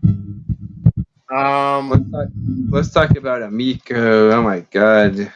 Yeah, they. I think we pretty much showed tonight that I don't think you have anything to worry about if you have any big collection and you're worried about games crashing in value. I think we're still okay. We were talking about 8 years ago how the market's gonna completely flip upside down. It never happened, and it still hasn't occurred. And we're in 2023. The PS1, the PS2 is still holding strong. And we didn't go into the GameCube. The GameCube is ridiculously priced too. Those games are just sick. Oh yeah. I'm glad I got my collection. When that thing when GameStop first started getting rid of their retro games, you remember that? I don't know if it was back in the early 2000s. Yeah. My wife said we got to buy those GameCube games because you know how Nintendo is like everything. Let's just buy like Luigi's Mansion and Mario Sunshine and Mario Kart because they were like $10 or $20. Like let's just buy all those now. Yeah, I remember that. I remember that, man. Yeah, definitely. And I think the other thing we learned tonight is if you want people to watch your stream, don't talk about game values, talk about Amico. Yeah, exactly. I think we broke a record. We had like 7 people in here at one time. I was like, wow, yeah. I can't believe this. All you gotta do is not pay attention to the chat and then show off a bunch of games. People love it. Yeah. I'll be back. I'm gonna make a drink and then we'll wind down the stream. Yeah. So what about this weather?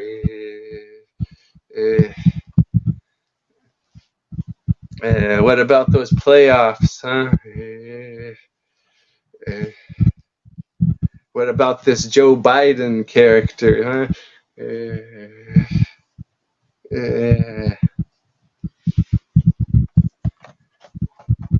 Look at this. Original Resident Evil got manual.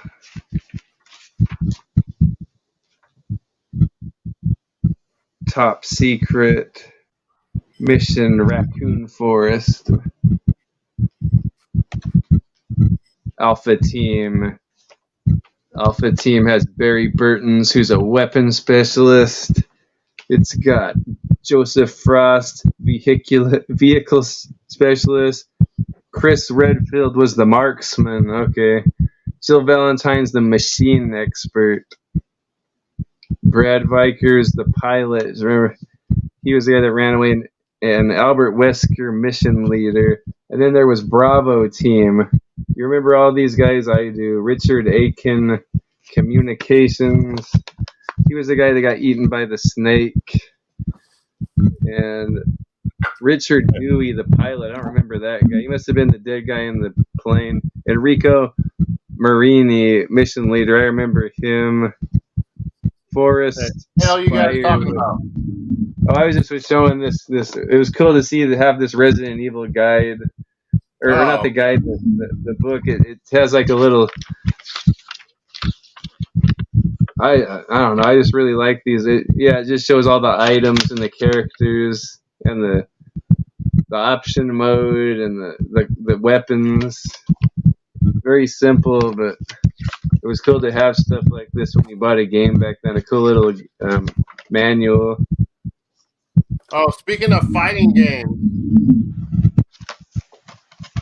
check out this, man. This is one of the coolest like artwork type of games, but the art in these games are sick. Darkstalkers, the Night Warriors. I love that one. Yeah. That's cool. So that's a cool sick, cover. man. That might be one of the ones I kind of want to drop the money on and get that because that was like one of my like childhood games. Yeah, this is a really cool looking game. Yeah. I'm trying to see where my Resident Evil was. I have. Oh man. It would have been cool. It would have been cool if the long box kept going and we got a Resident Evil 2 long box. Do you have that game D? Yeah, you got D's Nuts. D's Nuts. Yeah, I like that game. That's what I was gonna hit you guys with. Yeah.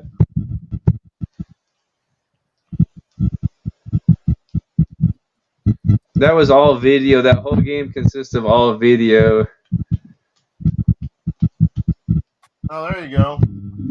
Street Fighter. Yeah, I love it. Oh man, I just love this game. It's my guilty pleasure.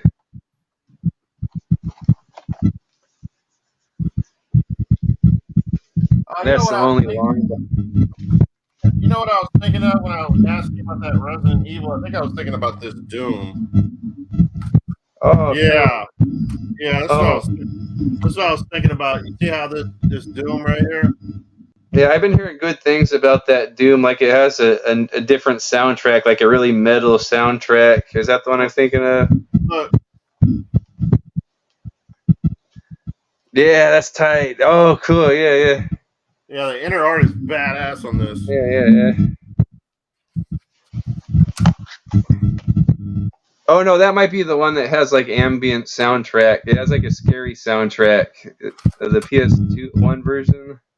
I don't know. I'm not sure. All I know is the 3DO version is supposed to suck. Yeah, and also the 32X, right? Yeah, I think so. All right, I'll stop looking for those.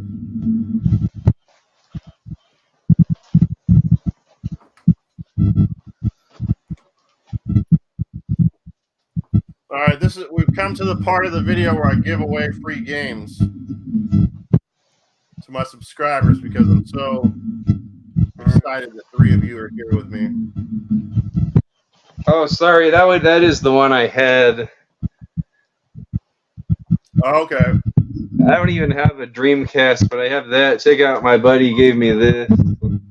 That's badass. Yeah, definitely. And then this one, oh man, this one's up on my shelf every day. Street Fighter Collection? Yeah, it's got Street Fighter 2, Street Fighter Alpha 2, and Super Street Fighter 2, and Super Street Fighter 2 Turbo. Badass on that. The graphics are probably really cool. Oh, yeah. Oh, here you go. Virtual Cop 2. Oh, yeah, excellent. So you want to start showing off some Sega Saturn stuff? How about some steep slope sliders? Yeah. This is. Oh, by the way. Oh no, I thought it was Atlas. This is a Sega. This is a Sega exclusive, baby. Yeah.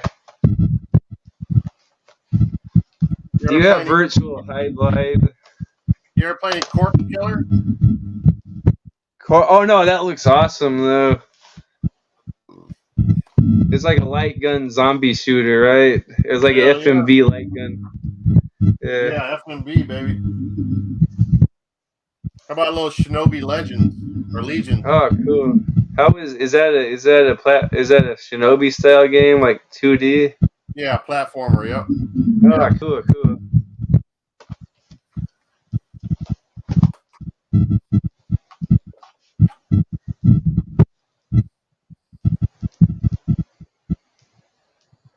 How about a little Atlas title here, High Velocity. You know they made racing games. Huh. Atlas. How is racing. that? I haven't tried it. I heard it's not very good.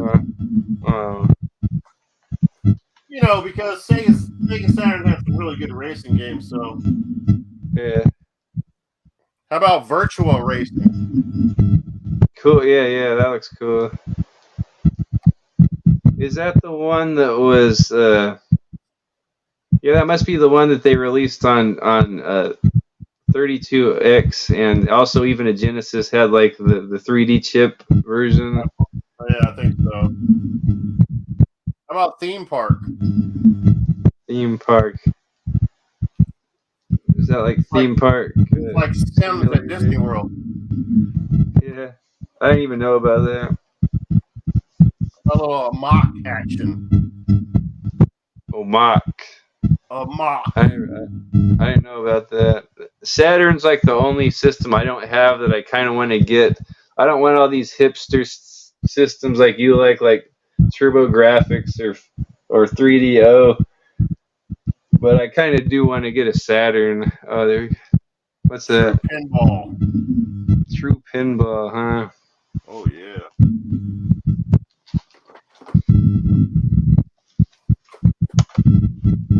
Put these Sega Saturn games back very carefully. They're worth a lot of money. They're worth a fortune. Do you have a Final Fight Revenge on Saturn? Final Fight Revenge. On what console? Saturn. That's the only thing it was ever on. Oh, Final Fight? Yeah. I don't think so. Do you have Golden Axe, the Golden Axe fighting game? I think I do. I have like some kind of multi-disc. Oh. And it's like a new game. It's like a newer game made for all. It's exclusively made for Saturn, I think. I don't know if it was out at the arcade, but it was like a one-on-one fighting game, and it was based in the Golden Axe universe. Oh, Masters of all movies. Presswood wants to know your channel so she can subscribe to your channel. Oh, it's just Ty Lord Stevenson, I think. You just search that and find it. Ty Lord Stevenson? Yeah. I'll probably be the first one to pop up. I don't know if there's any more. Who's that little bug? Aces Loaded, one of my favorite games when I was growing up. I don't think it translated very well when it went to later systems, but I did love it. Oh, I didn't know there was Bases Loaded on that. It's not very good, trust me. Panzer Dragoon 2. Okay, I hear those are good. Those are kind of like Star Fox type games, huh? A little bit more than that. They're much more an adventure RPG. I want to play that. Is it Panzer Dragoon Saga, the RPG that's worth like $1,000? That one is the first one is. Yeah. Yeah, that's the one I want to play. It looks really cool. But they don't. They lost like the source code, so that can never be re-released. Oh, cool. This is exactly the same thing as the first one. You'd be better off getting this one. Okay. The same exact gameplay. Oh, okay. But it's better than. I don't know which one's better, to be honest with you. I've never played the first one. Duke Nukem. Okay. Oh, I didn't know he was on Saturn. Oh man, everything's on Saturn, baby. Everything's on Saturn. The Resident Evil. Do you have Resident Evil on Saturn? No, I wish I did. I wish I had that. I almost bought it before it shot up in value. I think it's over $100 now, but it's supposed to be. I think it came out a little bit later than this one, and it had added content that's never been in any other Resident Evil 1 release. Yeah, I heard that. So I want to play that one. This is one of my favorite shooters, Galactic Attack, man. Really fun shooter. Galactic Attack, huh? Okay. Very arcadey, man. Just a badass shooter. Oh, excellent. A game I've never played before, Warcraft 2. Oh, I forgot that was on Saturn. I've never played any of the Warcraft games. Yeah, I mean, I only played World of Warcraft. My wife and my brother got me into that, and it almost ruined my life. So I'm never playing a Warcraft game again. This is a very pricey title that a lot of people want. Oh, Mega Man. Is that a collection or Mega Man 8 Anniversary Collection? Oh, Mega Man 8. I didn't know that was on there. Oh yeah, man. This is a big time Sega Saturn title. Wow. So was 7 on there, or was 7 only on PS1? 7. What was 7? Mega Man 7. Oh, Mega Man 7? Oh, I don't think it was on Saturn. Oh, it was on Super Nintendo, huh? Virtual On. You want to play a little mech game? Virtual On. Mech title. Okay. Then Night into Dreams. Not for resale. Okay, yeah. That was like a groundbreaking game at the time, huh? Yeah. The type of 3D movement or whatever. I won't show off all my expensive Japanese shooters because I've showed them off so many times. Yeah. One of the best consoles if you like shooters for sure. Yeah. Yeah, watch the stream back and then tell me what you think about the feedback. Your audio feedback. It's like a little annoying. The little guys say they don't hear it. I don't know how they're not hearing it. Let me see if I can mute you. Okay. You want me to mute myself? Oh no, I know how to mute you. Hold on. Okay. Well, see how that stops completely right now? That noise. There we go. Yeah, it stops as soon as I do that. You know what? I have a ceiling fan on above me. You think it's that? I don't know. That's why I want you to listen to it. Let me go turn it off. I want you to listen to the audio playback to see what you think. Because once you hear it, you might be able to figure out what it is. All right. So Tylord is YT at Beer Dog Food. What? Oh yeah, Beer Dog Food. Yeah. That's what it is now? Yeah. Oh, that's what I started my YouTube channel as, and I just changed it to Tylord. Digital Modern Games. Now it's funny you say that because I'm actually playing. So we found out. So I'm playing Call of Duty Black Ops 1. I'm sorry, Call of Duty Black Ops 2. On my Xbox One, I'm playing 360. There's still live lobbies. I'm playing Modern Warfare 2. There's still live lobbies. Xbox One, Xbox 360. And then last night, we finally found live lobbies, and they were live all day today on Black Ops 1. So, like, all the games we used to play back in 2009, we're playing again. We're literally not playing any new stuff. We're playing all the 360 games, which is hilarious.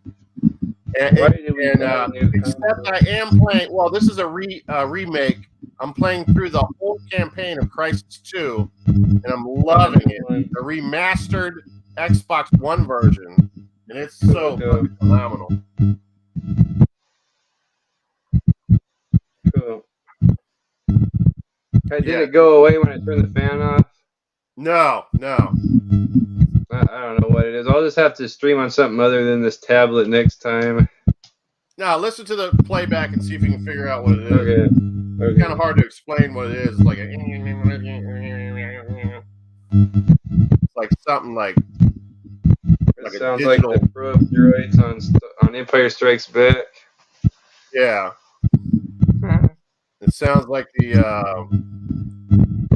what was that movie with the was it Cyborg Soldier movies? The third one? Or no, was it Cyborg 3? The one with Zagarino. The gay Wizard of Oz like characters. The cyborgs are like all the gimpy cyborgs. Sounds like a noise one of those gimpy cyborgs we made.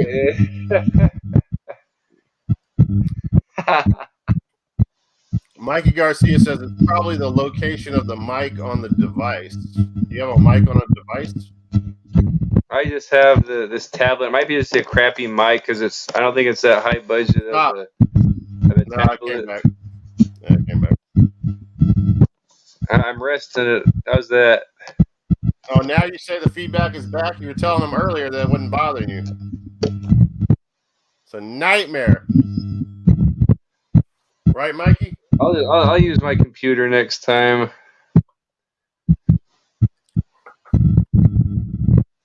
Masters of All Movies Presswood, I'm having a good time with you. I haven't cussed all night, I don't think. I think I said a couple of bad words. I gotta stop doing that. I never say bad words on my videos, but sometimes when I'm on a stream, I'll throw a bad word out. Retro Tiburon sent Presswood a bunch of movies and stuff a while back. Oh, right on. Yeah. I might have some movies you want. Probably censored crappy movies. You know how like Retro Tiburon else. He's always sending us this crap. Unappreciated crap. He sends me like every Burt Reynolds movie he finds. Yeah. Crappy says it sounds like a vibrator's on your bed. It does sound like a vibrator. It sounds like you're being attacked by a vibrator. You're not doing any more live stream videos? Oh, that stinks. Who's that? Masters she's not doing any more. Movie Presswood. Man, our boy, what's he called, left early. He was like in here for a second. Oh, you know what? It's probably because Crappy came in here. Oh yeah, Radiant. I don't even see him here anymore. I think because Crappy came in here, Radiant bailed. Oh yeah. That sucks, man. When those two just can't get along. I got movies for my vacation. I went Blu-ray hunting Tuesday on my vacation. Nothing like Blu-ray hunting on vacation. I'll tell you that right now. That's the best part of vacation. Why is it like I don't know if you do this, but you go out on vacation, you're supposed to be enjoying yourself or seeing the sights, and I see like a thrift store, like, oh, I want to go in that thrift store. Oh, yeah. Oh, I do that all the time. Yeah, for sure. Yeah. I'll leave like all my family and say I gotta go somewhere to the store, and I'll like travel to Goodwill and stuff. OGP Phillip really did me in Gary. Wait, what the heck? OGP. Who's OGP Phillip? Is that OGP or is that Isn't Phil? it for real? OGP? Well, she's spelling it wrong, but I think that's geriatric. Yeah, geriatric geek. Okay. Phil said mental health. Oh no, I'm not sure. Oh, losing my mind.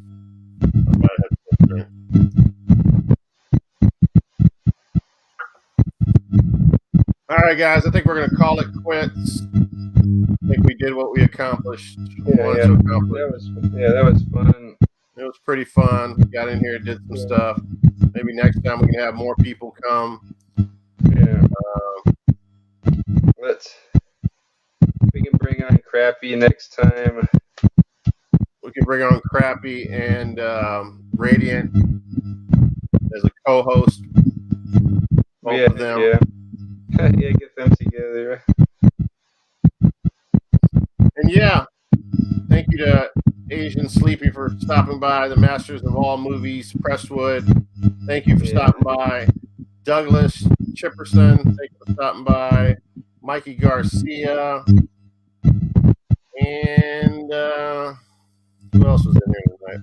I think that's it. Oh, Amico again came by. He might have been a troll. Mikey Garcia will disappear for like 2 years and he'll just show up. Yeah. I haven't talked to him in like 2 years. Oh, and Step Mac, our boy. Oh, Step Mac. Yep, Step Mac came by. Shout out to Step Mac. Amico again. Shout out to Amico again. Shout out to my boy. God, that feedback's annoying. Shout out to Radiant. Radiant Gamer, the Radiant Beat Maker. I think that was it. I don't see anybody else.